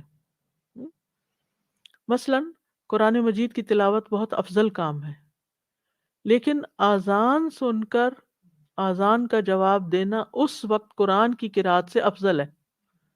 مثلا مسجد میں خواتین قرآن پڑھ رہی ہوتی ہیں نا، تو وہ پڑھتی رہتی ہیں، اذان ہو رہی ہے، وہ قرآن پڑھ رہی ہیں، پھر وہ سنت پڑھ رہے ہیں لوگ، وہ پھر بھی قرآن پڑھ رہی ہیں، اور جب امام کھڑا ہوتا ہے تو پھر اس وقت وہ قرآن رکھ دیتی. ٹھیک ہے، آپ نے مقرر کیا ہوا تھا کہ سپارہ پورا کرنا ہے، بھائی بعد میں کر لیں، لیکن اس وقت آذان کا جواب دے کے دعائیں کرنا دعاؤں کی قبولیت کا وقت ہے، اور نماز شروع کرنے سے پہلے دو رکعت پڑھنا جو ہے وہ زیادہ بہتر ہے بنسبت اس کے کہ آپ اس وقت اب قرآن پڑھتے رہیں۔ قرآن پڑھنا جو ہے وہ کسی وقت کے لیے مقید نہیں ہے، لیکن آذان کا تو ایک خاص وقت ہے اور اس کے بعد وہ ختم ہو جائے گا۔ تو اللہ کی رضا کا جو بھی کام کرنا ہے آپ کو، اس کا تقاضا یہ ہے کہ اسی وقت میں کریں جب وہ مقرر کیا گیا اس کے لیے۔ ابن قیم کہتے ہیں مدارج السالکین میں کہ سب سے افضل عبادت یہ ہے کہ ہر وقت میں رب تعالیٰ کی خوشنودی پر عمل کیا جائے جو اس وقت کا تقاضا ہو اور جو اس وقت میں عمل کیا جانا چاہیے۔ وہ کہتے ہیں جہاد کے وقت سب سے افضل عمل جہاد ہے، یعنی جب امام بلائے سب کو جہاد، یعنی فرض جہاد ہے مثلا، تو سب لوگ اگر نکل رہے ہیں تو اس وقت آپ کہیں کہ میں ذرا نفل پڑھ لیتا ہوں کوئی گھر بیٹھ کے، تو نہیں، اب آپ کا نکلنا زیادہ افضل ہے، چاہے اس کے نتیجے میں آپ کو روز مرہ کے وظائف ترک کرنے پڑیں، جیسے تہجد کی نماز، دن کے روزے، اگر یہ چھوڑنا بھی پڑے تو چھوڑیں اور جہاد کے لیے نکلیں۔ اسی طرح فرض نماز کی تکمیل جو گھر میں پوری پڑھی جاتی ہے اور سفر میں آدھی ہو جاتی ہے، اور خوف میں تو اور بھی کم ہو جاتی ہے۔ پھر اسی طرح باقی کام بھی، مثلا اگر آپ کے تعلیم دینے کا وقت ہے اور لوگ علم حاصل کرنے کے لیے آئے ہوئے ہیں، تو اس وقت تعلیم دینا افضل عبادت ہے۔ اس وقت یہ نہیں کہ ان کو بٹھا کے آپ نفل شروع کر دیں، یا یہ نہیں کہ استاد کلاس میں بیٹھا ہے اور آپ اشراق پڑھ رہے ہیں، یہ نہیں ہونا چاہیے۔ اسی طرح مہمان آ جائیں تو مہمان نوازی افضل عمل ہے، چاہے آپ کو اپنا کوئی مستحب کام چھوڑنا پڑے۔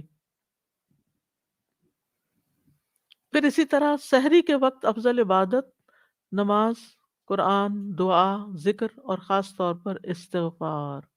کبھی آپ نے اس کی حکمت پہ غور کیا کہ سحری کے وقت استغفار کیوں؟ کوئی اور ذکر کیوں نہیں؟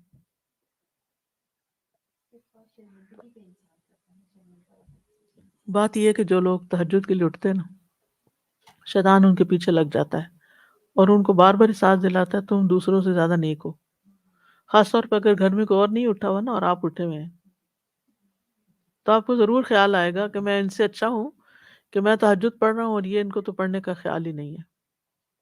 تو اس وقت کیا کریں؟ استغفار، کیونکہ یہ ایک شیطانی خیال ہوتا ہے انا خیر منہ، آپ کو نہیں پتا کہ وہ کسی اور کام میں آپ سے کتنے اچھے ہوں، یا اس وقت کی ان کی نیند اگر ضروری ہے تو انہوں نے اٹھ کے اور کون سا کام کرنا ہے۔ تو نفل پڑھنے کی اگر آپ کو اس وقت موقع ملا ہوا ہے تو بھی سب سے افضل وقت استغفار کا سحری کا وقت ہے۔ پھر اسی طرح 5 نمازوں کے وقت میں افضل ترین عبادت نماز کو کامل طریقے سے پڑھنا، اخلاص سے پڑھنا، جلدی اٹھنا، مسجد کی طرف جانا، خاص طور پہ مردوں کے لیے۔ پھر اسی طرح اگر کوئی آپ کے پاس ضرورت مند آ گیا ہے تو اس وقت افضل کام کیا ہے؟ اس کو اٹینڈ کرنا، اس کی ضرورت پوری کر دینا۔ کوئی سوال لے کر آ گیا ہے، کوئی علمی سوال لے آیا ہے کہ آپ ذرا یہ سن لیں، یا کوئی اپنا مسئلہ بیان کر رہا ہے، کرنے کے لیے آیا ہے، تو اب آپ یہ نہیں کہہ سکتے کہ میں اس وقت ذرا قرآن پڑھ لوں یا ذکر کر رہی ہوں، آپ بیٹھے ذرا میں ذکر کر لوں، نہیں، آپ پہلے اس کو اٹینڈ کریں، ذکر بعد میں کریں۔ پھر اسی طرح قرآن کی تلاوت کے وقت افضل ترین کام کون سا ہے، اور وہ وقت کون سا ہے؟ ان قرآن الفجر کان مشہودا، فجر کا وقت، صبح کا وقت۔ لیکن اگر اس وقت آپ کسی وجہ سے نہیں پڑھ سکتے، مثلا راتیں چھوٹی ہیں اور آپ کو جلدی آرام کرنا ہوتا ہے کیونکہ آپ کو کام پہ جانا ہے، تو پھر آفٹر عصر بھی آپ پڑھ سکتے ہیں۔ تو جب آپ پڑھیں تو اس وقت افضل چیز قرآن میں دل جمعی کرنا، تدبر اور فہم حاصل کرنا، یا اس کی تلاوت اچھے طریقے سے کرنا۔ عرفہ کے دن عرفات کے میدان میں سب سے افضل عمل کیا ہے؟ وقوف عرفات، ٹھیک ہے، یعنی عبادت، سب سے افضل عبادت اللہ سے عاجزی کرنا، گڑ گڑا کے دعائیں کرنا، ذکر میں محنت کرنا، اس دن روزہ رکھنا ہے افضل عبادت نہیں ہے تاکہ آپ کمزور نہ ہو جائیں، جو کام آپ نے اس دن کرنا ہے وہ پوری طرح کر سکیں۔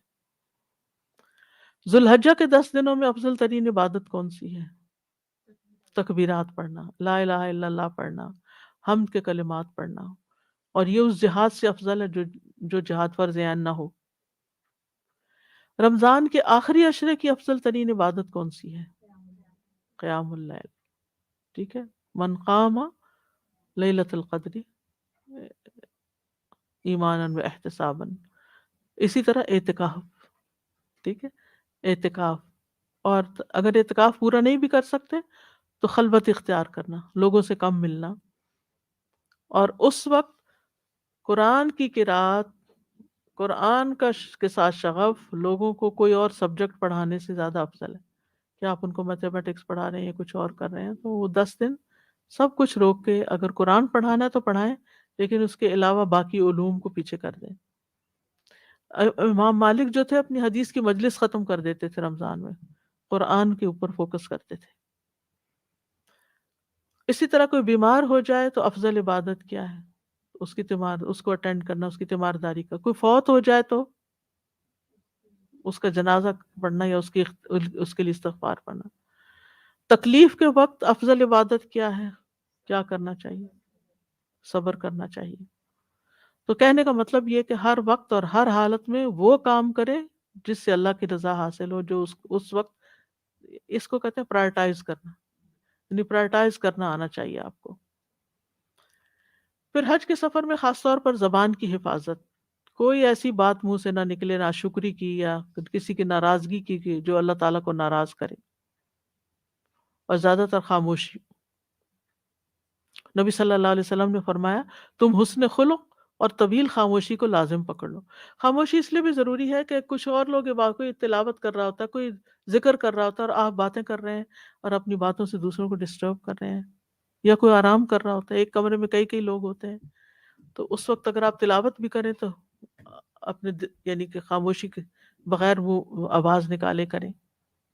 پھر نظروں کی حفاظت، 3 لوگوں کی آنکھیں ملاقات کے دن آگ کو نہیں دیکھیں گی، ان میں سے ایک وہ آنکھ ہے جس نے اللہ کے حرام کردہ امور سے نظروں کی حفاظت کی،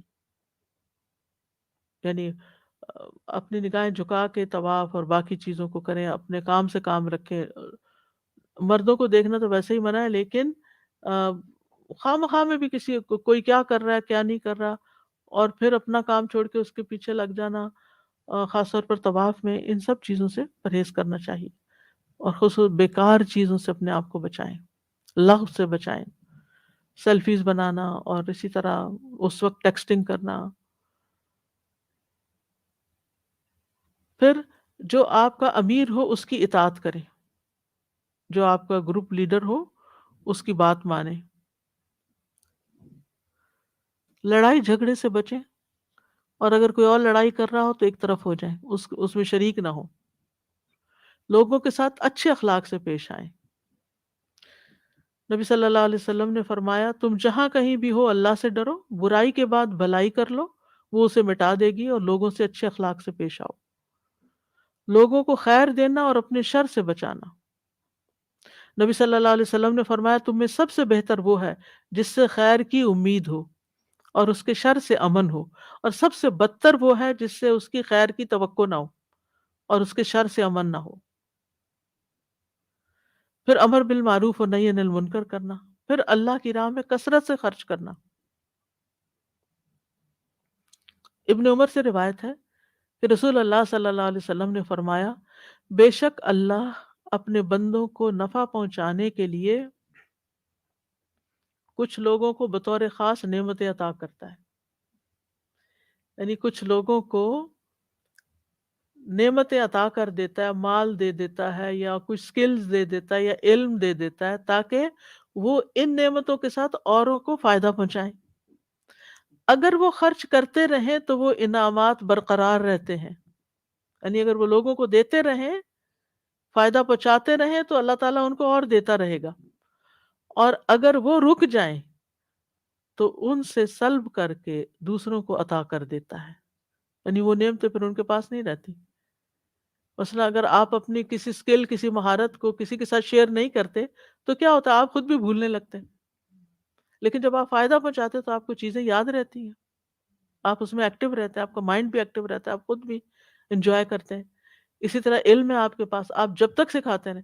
آپ حیران ہوں گے، میرا پی ایچ ڈی کا تھیسس جس سبجیکٹ میں تھا اور جو اس کا آتھر تھا ابو طاہر السلفی، وہ 106 سال کی عمر میں فوت ہوا، اور آخری دن بھی وہ عصر کے وقت حدیث پڑھا رہا تھا کہ جو ہی اس نے ختم کیا تو اس کی جان چلی گئی. بس 106 سال کی عمر میں. ان کو اور ان کے علاوہ بہت سے جو ایسے ہی واقعات میں نے پڑھے، اس سے مجھے اتنی موٹیویشن ملی کہ علم سکھانے میں کوئی ریٹائرمنٹ نہیں، اور یہ کام ایسا ہے کہ اگر انسان اس کو کرتا رہتا ہے تو اس دماغ بھی اس کا حاضر رہتا ہے، اور وہ جب دوسروں کو فائدہ پہنچاتا ہے تو اللہ تعالیٰ اس کا فائدہ اس کو خود پہنچاتے ہیں، کیونکہ آپ کو خود باتوں کی یاد دہانی ہو جاتی ہے، آپ کو عمل کی راہیں ملتی ہیں.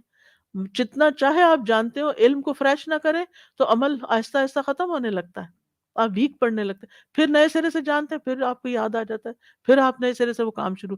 مثلا آپ نے ایک بات جانی، آپ نے وہ کام شروع کر دیا. مثلا پرندوں کو پانی ڈالنے کا یا دانہ ڈالنے کا کام آپ نے شروع کیا، اور کچھ عرصے کے بعد آپ کو بھول گیا، سردیاں آئیں کچھ اور، آپ ٹریول کر گئے، وہ سلسلہ ٹوٹ گیا. اب پھر آپ کو کسی دن پھر کہیں ریمائنڈر ملا، پھر آپ شروع ہو گئے.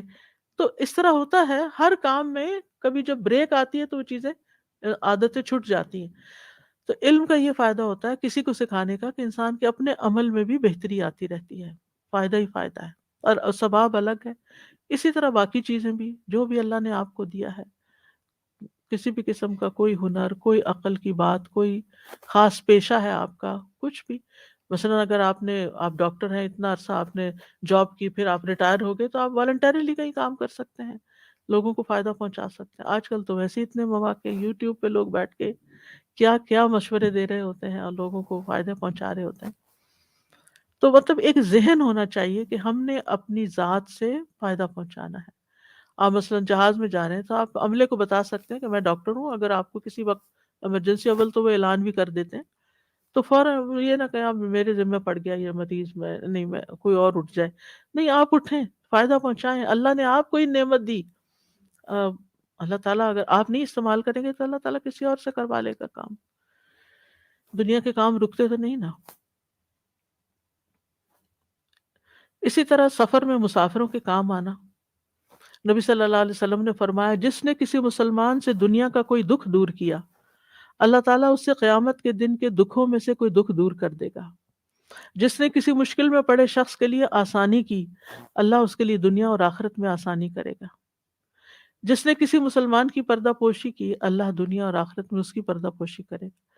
اور اللہ اس وقت تک بندے کی مدد میں رہتا ہے جب تک بندہ اپنے بھائی کی مدد میں رہتا ہے. سلف صالحین جو تھے، وہ جب حج وغیرہ کرتے تھے اور جب نکلتے تھے سفر میں یا ویسے لوگوں کے ساتھ ملتے جلتے تھے، تو وہ صاحب بالجنب کا حق بہت ادا کرتے تھے کہ میرا ساتھی کون ہے، میرے ساتھ کون بیٹھا ہوا. یہ نہیں کہ ضرور کوئی رشتہ دار ہو، دوست ہو، یا کچھ جان پہچان کا ہو، کوئی بھی ہو، اس کو میں کیسے فائدہ پہنچاؤں. اس کے ساتھ اچھے طریقے سے پیش آتے، حال چال پوچھتے، غم خواری کرتے، اگر کچھ کھاتے تو اس کو آفر کرتے. اور ان میں سے ہر ایک یہ چاہتا تھا کہ وہ اپنے بھائی کی خدمت کرے. ہر ایک کی یہ خواہش ہوتی تھی کہ وہ اس کا کام کر دے، اور اس کا حسب نسب، اس کا سٹیٹس، اس کا مال، اس کی انا اس معاملے میں آڑے نہیں آتی تھی کہ میں تو ایک بلینئر ہوں اور یہ میں غریب شخص کا سامان اٹھا لوں یا کچھ. آپ کو معلوم ہے کہ ایک کمپنی ہے سعودی عرب میں، سیافا کے نام سے، کھجوروں کی. یہ ملٹی ملین کا بزنس ہے، یا بلینز کا بھی آپ کہہ سکتے ہیں احتیاط کے ساتھ. انہوں نے حرم کے پاس حاجیوں کو کھلانے کے لیے 30 ملین کا کچن بنوایا، جس میں روزانہ کھانا پکتا ہے اور وہ فری بٹتا ہے رمضان میں خاص طور پر. اور آپ حیران ہوں گے کہ جو اس کا مالک ہے وہ خود بھی وہاں جا کے کام کرتا ہے کبھی، اور اس کے علاوہ کبھی وہ کسی ضعیف کی ویل چیئر لے کے تو خود چلا کے طواف کروا کے لے آتا ہے. اور بھی بہت سی اچھی اچھی باتیں ان کے بارے میں کسی نے مجھے بتائیں کہ اس شخص کو اللہ نے اتنا دیا ہے لیکن رتی برابر غرور نہیں، کسی کی خدمت کرنی ہو، کسی کی مدد کرنی ہو، کسی کے کام آنا ہو۔ ہم دیکھیں کہ اللہ کے مہمانوں میں سے کسی ایک کو بھی اگر کچھ کھلا دینا تو انسان کا دل خوش ہو جاتا ہے کہ میں نے اللہ کے گھر میں کسی کو کچھ دیا ہے۔ ہم؟ تو آپ خود سوچیں کہ جو روزانہ کئی ہزار، مجھے اب یاد نہیں کہ کتنے کھانے روز وہاں سے بنتے ہیں، پیک ہوتے ہیں اور بٹتے ہیں۔ اسی طرح پانی پلانے کا انتظام، آپ نے دیکھا اگر راستے میں لوگ کھڑے ہوتے ہیں پانی کی بوتلیں کندھوں پہ اٹھا کے اور لوگوں کو بانٹ رہے ہوتے ہیں۔ تو یہ سلف صالحین کی، اور اب بھی میں دیکھتی ہوں کہ بہت سے لوگوں میں اس طرح کی خیر پائی جاتی ہے کہ ہمارے ہاں تو یہ ہے نا کہ میں استاد ہوں تو اس لیے مجھ پہ لازم نہیں کہ میں اپنے شاگرد کو پانی پکڑاؤں، شاگردی کا کام ہے کہ وہ جو پانی پکڑائے، نہیں، کسی طرح کا بھی کوئی، آپ ماں ہیں، آپ استاد ہیں، آپ کوئی بہت بڑی بزنس مین ہے، کچھ بھی ہیں، تو کوئی آپ کو اسٹیٹس ملا ہوا ہے، لیکن آپ اللہ کے گھر میں ایک عاجز فقیر ہیں، ہم؟ اور وہاں پر کسی کی بھی خدمت کرنی، کسی کے بھی کام آنا ہو، کسی کو بھی کچھ دینا ہو، کوئی چیز آڑے نہیں آنی چاہیے، کوئی ایگو نہیں ہونی چاہیے، کوئی اپنی سیلف اسٹیم کا وہ جو ہوتا ہے ایک بھوت سوار کے ہم بڑی چیز ہیں، وہ نہیں ہونا چاہیے۔ امام مجاہد بن جبر کہتے ہیں، میں ابن عمر، صحابی ہیں، اور مجاہد تابعی ہیں، میں ابن عمر کے ساتھ سفر میں تھا، یعنی حج کے سفر میں۔ ابن عمر میری خدمت کرتے تھے، وہ کہتے تھے اللہ ان پر رحم کرے، وہ اپنے مال اپنے ساتھیوں پہ خرچ کرتے اور ان سے پہنچنے والی تکلیفوں پہ صبر کرتے۔ اسی طرح ایک اور روایت میں آتا ہے، بہیم الاجلی ایسے بندے کے ساتھ حج کے سفر میں گئے جو تاجر اور مالدار تھا۔ جب سفر کے لیے نکلنے کا دن آیا تو بہیم رونے لگے، یہاں تک کہ ان کے آنسو ان کے سینے پہ ٹپکنے لگے۔ انہوں نے کہا کہ حج کے اس سفر سے مجھے حشر کا سفر یاد آ گیا ہے۔ پھر رونے میں ان کی آواز اونچی ہو گئی تو اس تاجر ساتھی نے یہ ناپسند کیا اور وہ ڈرا کہ کہیں ان کے رونے سے سفر بدمزہ نہ ہو جائے۔ جب وہ حج سے آئے تو وہ آدمی بھی آ گیا جو ان دونوں کے ایک ساتھ سفر کرنے کا ذریعہ بنا تھا۔ وہ اس لیے آیا کہ دونوں کو سلام کہے۔ اس نے سب سے پہلے تاجر کو سلام کیا اور پوچھا بہیم کے ساتھ تمہارا کیا حال ہے؟ انہوں نے دونوں کو پیئر کیا تھا کہ تم دونوں اکٹھے چلے جاؤ۔ اس نے کہا اللہ کی قسم میں نہیں سمجھتا کہ مخلوق میں اس جیسا کوئی بندہ ہے، یہ خرچ کرنے میں مجھ سے بھی برتری لے جاتا، حالانکہ یہ تنگ دست تھا، میں مالدار تھا۔ یعنی اس سے فرق نہیں پڑتا کہ آپ کے پاس کتنا ہے، دیکھنے کی بات یہ ہے کہ آپ اپنی حیثیت کے مطابق کیا کریں۔ اب کہتے ہیں نا کہ جیسے حضرت عمر نے پوچھا تھا تم نے اس کے ساتھ سفر کیا جو تم اس کی اتنی تعریف کر رہے ہو؟ سفر میں پتہ چلتا ہے کہ کس کا بیہیویئر کیسا ہے۔ وہ کہتے ہیں اور یہ کام کاج میں بھی مجھ سے بڑھ کر کام کرتا تھا، حالانکہ یہ بوڑھا تھا، مجھ سے زیادہ ایجڈ تھا اور میں جوان تھا۔ یہ میرے لیے کھانا پکا دیتا اور اس نے روزہ رکھا ہوتا تھا اور میں روزے سے نہیں ہوتا تھا۔ یہ ہے نیکی، کیونکہ ہم ان چیزوں کو بہانہ بنا لیتے ہیں، میری عمر زیادہ ہے، میں روزے سے ہوں، میں بیمار ہوں، میرے پاس تھوڑا ہے، اس کے پاس زیادہ ہے، یعنی ہمیشہ یہ کہ دوسرے کریں، میں تو مصروف ہی بہت ہوں، یعنی کسی نہ کسی چیز کو بہانہ بنا کے رکھنا، کام چوری کا۔ پھر وہ اس کے پاس، وہ جو تھرڈ پرسن تھا، وہ اس کے پاس سے نکل کر بہیم کے پاس گیا اور اس کو سلام کیا۔ اس نے کہا آپ نے اپنے ساتھی کو کیسا پایا؟ انہوں نے کہا بہت اچھا ساتھی تھا، اللہ کا بہت زیادہ ذکر کرتا تھا، قرآن کی بہت تلاوت کرتا تھا، بہت جلدی روتا اور ساتھی کی غلطیوں کو برداشت کرتا، تو اللہ آپ کو میری طرف سے بہترین بدلہ دے کہ آپ نے مجھے اس کے ساتھ بھیجا۔ کیا حسن زن! ہمارے جیسا کوئی ہوتا تو یہ تو بس ہر وقت قرآن ہی پڑھ رہا تھا، اس کو کسی کی خبر نہیں تھی۔ اکثر سلف صالحین جب سفر میں جاتے تو اپنے ساتھیوں کے ساتھ شرط باندھ لیتے کہ میں اس شرط پہ جاؤں گا جب مجھے کام کرنے دیا جائے گا۔ وہ اس چیز کو اجر اور غنیمت کا سبب سمجھتے تھے۔ اس میں عامر بن عبد قیس اور عمر بن عتبہ بن فرقد ہیں، حالانکہ وہ دونوں عبادت میں بھی بہت محنت کرتے تھے لیکن ساتھ خدمت میں بھی آگے تھے۔ عبداللہ بن مبارک سفر میں اپنے ساتھیوں کو بہت مزے کا کھانا کھلاتے اور خود روزہ رکھتے تھے۔ جب وہ اپنے شہر مرو سے حج کرنے جاتے تو اپنے ساتھیوں کو جمع کرتے اور کہتے آپ میں سے کون حج کرنا چاہتا ہے؟ تو وہ ان کے خرچے لے لیتے، اچھا لاؤ پیسے، میں تمہیں حج کرواتا ہوں. پھر صندوق میں ڈال کے ان کو تالا لگا دیتے اور اٹھا کے رکھ دیتے. پھر اپنے پاس سے ان پر بہت کچھ خرچ کرتے، کھانے کھلاتے، جو وہ پیچھے والوں کے لیے تحفے تحائف خریدنا چاہتا وہ خرید کے دیتے. پھر ان کو اپنے ملک یا شہر کی طرف واپس لے آتے، جب پہنچ جاتے تو کھانے پہ بلاتے، پھر ان کو جمع کرتے، پھر وہ صندوق منگواتے جس میں ان کا سرمایہ ہوتا، پھر ہر ایک کے پیسے اس کو واپس دے دیتے، یہ لو.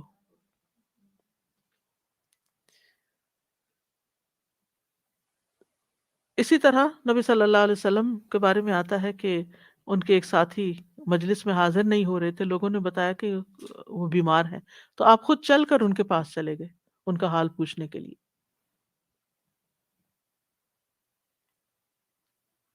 پھر اسی طرح راستے میں آنے والی تکلیفوں سے اجر کمانا چاہیے، شعور کے ساتھ ہر منصب کو ادا کریں، اس کی روح کو سمجھیں، رب کی قربت محسوس کریں، اور دوران حج جو بھی تھکن یا اذیت پہنچے اس پہ ثواب کی نیت کریں، اور بار بار لوگوں سے ذکر نہ کریں آج تو پاؤں ہی ٹوٹ گئے ہر تھوڑی کے دیر کے بعد.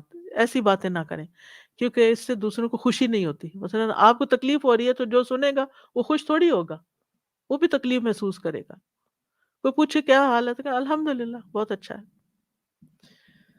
پھر اسی طرح نبی صلی اللہ علیہ وسلم نے فرمایا کسی مسلمان کو دنیا میں جو کانٹا بھی چبھے وہ اس پر ثواب کی نیت سے صبر کرے تو اس کی وجہ سے قیامت کے دن اس کے گناہ معاف ہو جائیں گے. پھر اسی طرح اگر دو لوگ جھگڑ رہے ہوں یا دو لوگ کچھ ناراض ہوں ایک دوسرے، ان کو بھی صلح کروا دیں. نبی صلی اللہ علیہ وسلم نے فرمایا کیا میں تمہیں ایسا صدقہ نہ بتاؤں کہ اللہ اس مصرف کو بہت پسند کرتا ہے، لوگوں کے درمیان صلح کراؤ، یہ ایسا صدقہ ہے جو اللہ کو پسند ہے. خواتین کو خاص طور پر سفر میں ایک اور چیز کا لحاظ رکھنا چاہیے، اور وہ یہ کہ خوشبو نہ لگائیں، کسی بھی قسم کی خوشبو نہ لگائیں. تھوڑے پسینے کی اسمیل آ رہی ہے برداشت کر لیں، نہ پاؤڈر لگائیں، نہ عطر لگائیں، نہ ڈیوڈرنٹ لگائیں، نہ کچھ اور لگائیں. پھر اسی طرح اگر بیماری کی وجہ سے عمرہ نہ کرنے کی کوئی کا شک ہو تو مشروط احرام باندھیں. مثلا آپ کو پتہ ہے کہ آپ کے پیریڈز ختم ہی نہیں ہوں گے اور آپ عمرہ نہیں کر سکیں گے تمتع والا اور سیدھا عرفات جانا پڑے گا، تو پھر اس احرام کو کھولنے کی کر لیں. پھر اسی طرح خاص طور پر زبان کی حفاظت، اور پھر مردوں کے اندر اختلاط سے بچیں، یعنی ان کی طرف سے یہ نہیں کہ آپ اس شوق میں کہ میں کعبے کے قریب نماز پڑھوں اور عین مردوں کی صف میں کھڑی ہو جائیں، تو اس میں کوئی نیکی نہیں ہے. کیونکہ بعض خواتین آخری وقت تک کہنے کے باوجود وہاں سے نہیں نکلتی ہیں مطاف سے، اور پھر ٹریپ ہو جاتی ہیں، ادھر بھی مرد ہیں ادھر بھی مرد ہیں، اور ان سے آپ ٹکرا رہے ہیں اور آپ نماز پڑھ رہے ہیں، تو یہ کس قسم کی عبادت ہے. پھر اسی طرح طواف کے دوران دھکم پیل سے بچنا ہے، آواز دھیمی رکھنی ہے، بغیر علم کے فتوے دینے سے بچنا ہے، جس بات کا علم نہ ہو علم والوں سے پوچھیں، بے مقصد گفتگو سے بچیں. بے مقصد گفتگو یہ بہت ضروری ہے، کیونکہ کچھ لوگ فضول کی باتیں کرتے رہتے ہیں، بیکار کی باتیں، لطیفے، ہنسی مذاق، ادھر ادھر کی باتیں. سکینت اور وقار رکھیں. پھر یہ کہ سفر کی دعائیں یاد کر لیں. جب گھر سے نکلیں تو دعا پڑھ کے نکلیں. نبی صلی اللہ علیہ وسلم نے فرمایا جب بھی کوئی شخص اپنے گھر سے نکلتا ہے تو اس کے دروازے پر 2 جھنڈے ہوتے ہیں، ایک جھنڈا فرشتے کے ہاتھ میں ہوتا ہے، دوسرا شیطان کے ہاتھ میں. اگر وہ اللہ کی رضا والے عمل کے لیے نکلتا ہے تو فرشتہ اپنا جھنڈا لے کر اس کے پیچھے پیچھے روانہ ہو جاتا ہے، اور وہ اپنے گھر لوٹنے تک فرشتے کے جھنڈے تلے ہوتا ہے.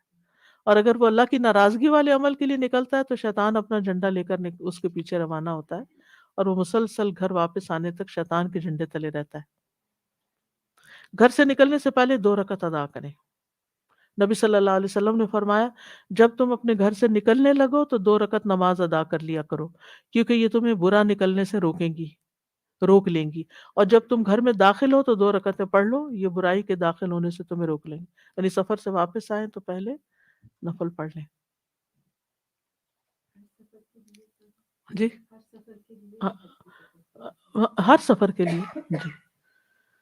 پھر مسافر گھر والوں کو دعا دے، استودعکم اللہ الذی لا تضیع ودائعہ، میں تمہیں اللہ کے سپرد کرتا ہوں جس کے پاس رکھی ہوئی امانتیں ضائع نہیں ہوتی. پھر گھر والے مسافر کو دعا دیں، استودع اللہ دینک و امانتک و خواتیم عملک، میں تمہارا دین اور امانت اور تمہارا آخری عمل اللہ کے سپرد کرتا ہوں. زودک اللہ التقوی وغفر ذنبک ویسر لک الخیر حیث ما کنت، اللہ تمہیں تقوی کا زیادہ راہ دے، تمہارے گناہ بخش دے اور تمہارے لیے خیر کا حصول آسان کر دے جہاں کہیں بھی تم ہو. پھر پاؤں سواری پہ رکھتے ہوئے 3 دفعہ بسم اللہ پڑھیں، سواری پہ بیٹھ کے الحمدللہ پڑھیں، پھر سبحان الذی سخر لنا ھذا وما كنا له مقرنین وانا الی ربنا لمنقلبون. پھر 3 مرتبہ الحمدللہ، 3 مرتبہ اللہ اکبر پڑھیں، پھر سبحانک انی قد ظلمت نفسی فاغفر لی فانہ لا یغفر الذنوب الا انت.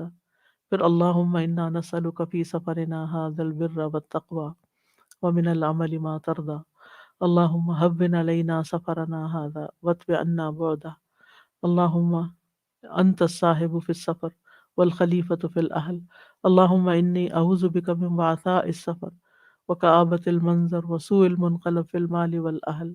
اور ایک میں ولد کا لفظ بھی آتا ہے. اے اللہ بے شک ہم آپ سے سوال کرتے ہیں سفر میں بھلائی اور تقوی کا. اے اللہ ہمارے لیے سفر کو آسان بنا دے، اس کے فاصلوں کو کم کر دے. اے اللہ اس سفر میں آپ ہی ہمارے ساتھی ہیں اور ہمارے گھر والوں کے محافظ ہیں. اے اللہ بے شک میں اس سفر کی تکلیف، پریشان کن منظر اور اپنے مال اور اہل خانہ کی طرف برائی کے ساتھ لوٹنے سے آپ کی پناہ چاہتا ہوں. تو بہرحال پھر دوران سفر جہاز اوپر کو جا رہا تو اللہ اکبر، لینڈ کر رہا ہو تو سبحان اللہ، کسی جگہ رکے ہیں تو ربی انزلنی منزلا مبارکا وانت خیر المنزلین، اے میرے رب مجھے برکت والی جگہ اتار اور آپ بہترین اتارنے والے ہیں. پھر اسی طرح ربی ادخلنی مدخل صدق واخرجنی مخرج صدق واجعل لی من لدنک سلطانا نصیرا، اے میرے رب مجھے سچائی کے مقام پہ داخل کر، سچائی کے مقام سے نکال اور میرے لیے اپنے پاس سے مددگار قوت مہیا کر. پھر کسی بھی جگہ، کسی بھی شہر میں آپ جائیں، کسی ہوٹل میں جائیں، کسی مینا میں جائیں، عرفات میں جائیں، جہاں بیٹھنے لگے وہاں بیٹھنے سے پہلے اعوذ بکلمات اللہ التامات من شر ما خلق 3 دفعہ پڑھ لیں، کیونکہ جو ایسی چیز پڑھ لیتا ہے اس کو وہاں کی کوئی چیز نقصان نہیں دیتی. میں اللہ کے مکمل کلمات کے ساتھ جو اس نے پیدا کیا اس کے شر سے پناہ مانگتا ہوں.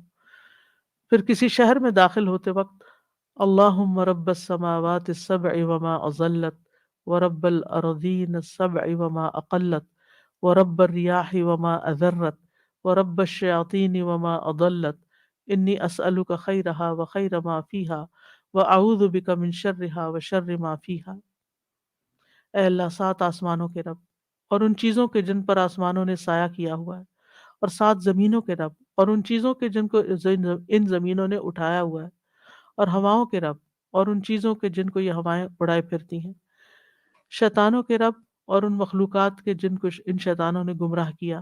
میں تجھ سے اس بستی کی خیر اور جو کچھ اس میں ہے اس کی خیر کا سوال کرتا ہوں، اور اس بستی کے شر سے اور جو کچھ اس میں ہے اس کے شر سے تیری پناہ چاہتا ہوں. جاتے ہوئے پڑھ لیں، واپس گھر آ کے بھی اپنے شہر میں داخل ہو کے بھی پڑھ لیں. تو انشاءاللہ اللہ تعالیٰ آپ نے حفاظت میں رکھے گا. آج کے لیے اتنا ہی کافی ہے. انشاءاللہ تعالیٰ اب سفر کے لیے تو روانہ ہو گئے ہیں، پھر آگے دیکھتے ہیں کیا ہوتا ہے. سبحانک اللہم و بحمدک اشہد ان لا الہ الا انت استغفرک و اتوب الیک. السلام علیکم ورحمۃ اللہ وبرکاتہ. آپ میں سے کوئی کچھ کہنا چاہے تو موسٹ ویلکم. وہ جو کل کسی نے سوال کیا تھا نا کہ اگر کوئی کسی کو حج کرا دیتا ہے اور پھر اس کے بعد وہ خود صاحب استطاعت ہو جاتا ہے تو کیا اس کا حج ہو جائے گا؟ فرض جی فریضہ ادا ہو جائے گا. یعنی اگر وہ چاہے تو نفلی حج دوبارہ کر لے، ورنہ اس کا وہ حج جو ہے ادا ہو چکا ہے، دوبارہ سے کرنے کی ضرورت نہیں. جی اساتذہ جی کوشچن ایک تو یہ تھا کہ یہ جو ہم تھا نا کہ جب وہ جاتے ہیں تو علامت پہن لیتے تھے اور پھر مکہ کے بعد آپ نے کہا کہ وہ ریموو کر دیتے to be on the safe side. تو اس میں بھی ریسنٹلی جیسے ہوا نا کہ طواف، ابھی انہوں نے کہا کہ جو لوگ جو احرام میں وہی صرف طواف کر سکتے ہیں، تو جو دوسرے ڈریسز میں جا رہے تھے انہوں نے کہا کہ نہیں، میرے خیال میں اسپیس کی جو بیٹا ریزن میں بھی، تو کچھ لوگوں نے یہ کیا کہ وہ جیسے نفلی طواف ویسے ہی کر رہے ہوتے ہیں نا، تو اس میں انہوں نے کیا کہ احرام باندھ دیا. تو ایسا ہم کر سکتے ہیں؟ کیا کیا آخر میں؟ احرام ویسے ہی ویسے باندھ عمرہ نہیں کرنا، لیکن لیکن صرف صرف طواف کے مطاف میں وہ صرف وہ احرام مطاف کے لیے آج کل بھی آپ اگر دیکھیں نا تو چونکہ صرف عمرے والوں کو اندر جاتے تو لگتا ہے کہ کوئی اور بندہ تو ہے ہی نہیں، جی سبھی نے وہی پہنا ہوا ہے. جی. تو وہ ایسا کر سکتے ہیں پھر اپنے دل سے پوچھیں. جی. تو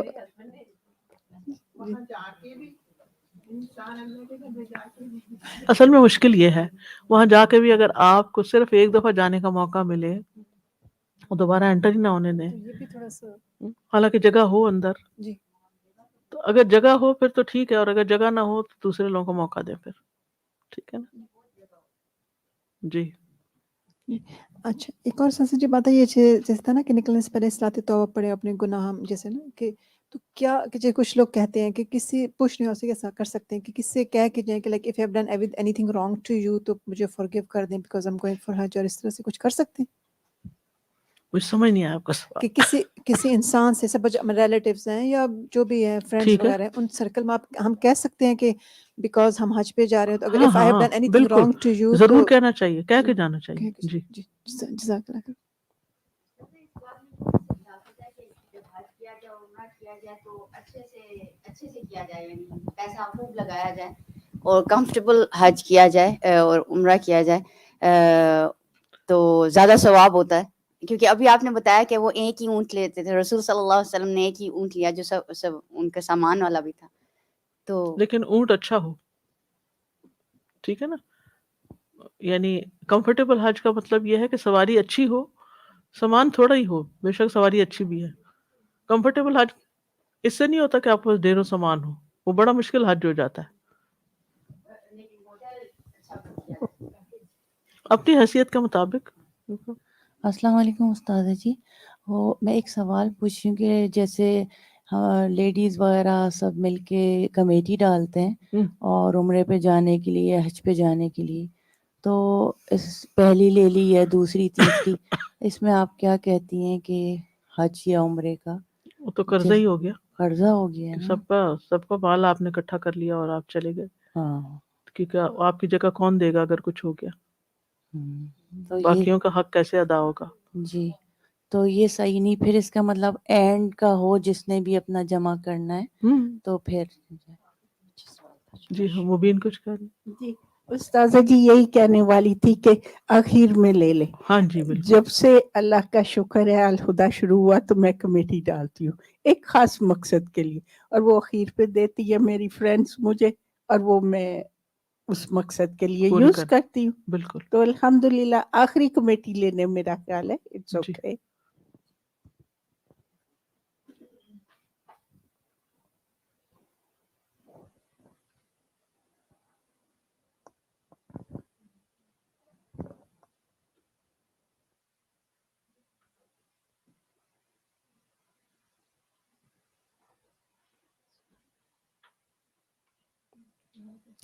سبحانک اللہم و بحمدک اشہد ان لا الہ الا انت استغفرک و اتوب الیک. السلام علیکم ورحمۃ اللہ وبرکاتہ.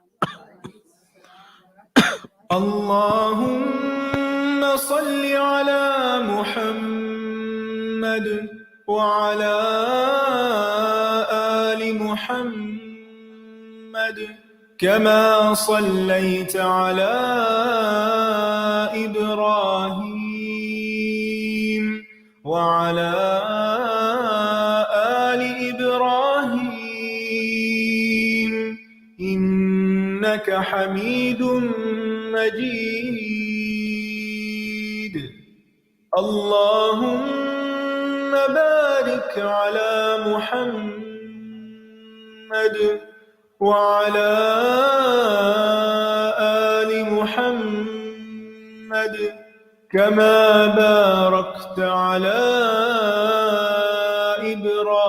إبراهيم وعلى آل إبراهيم إنك حميد مجيد.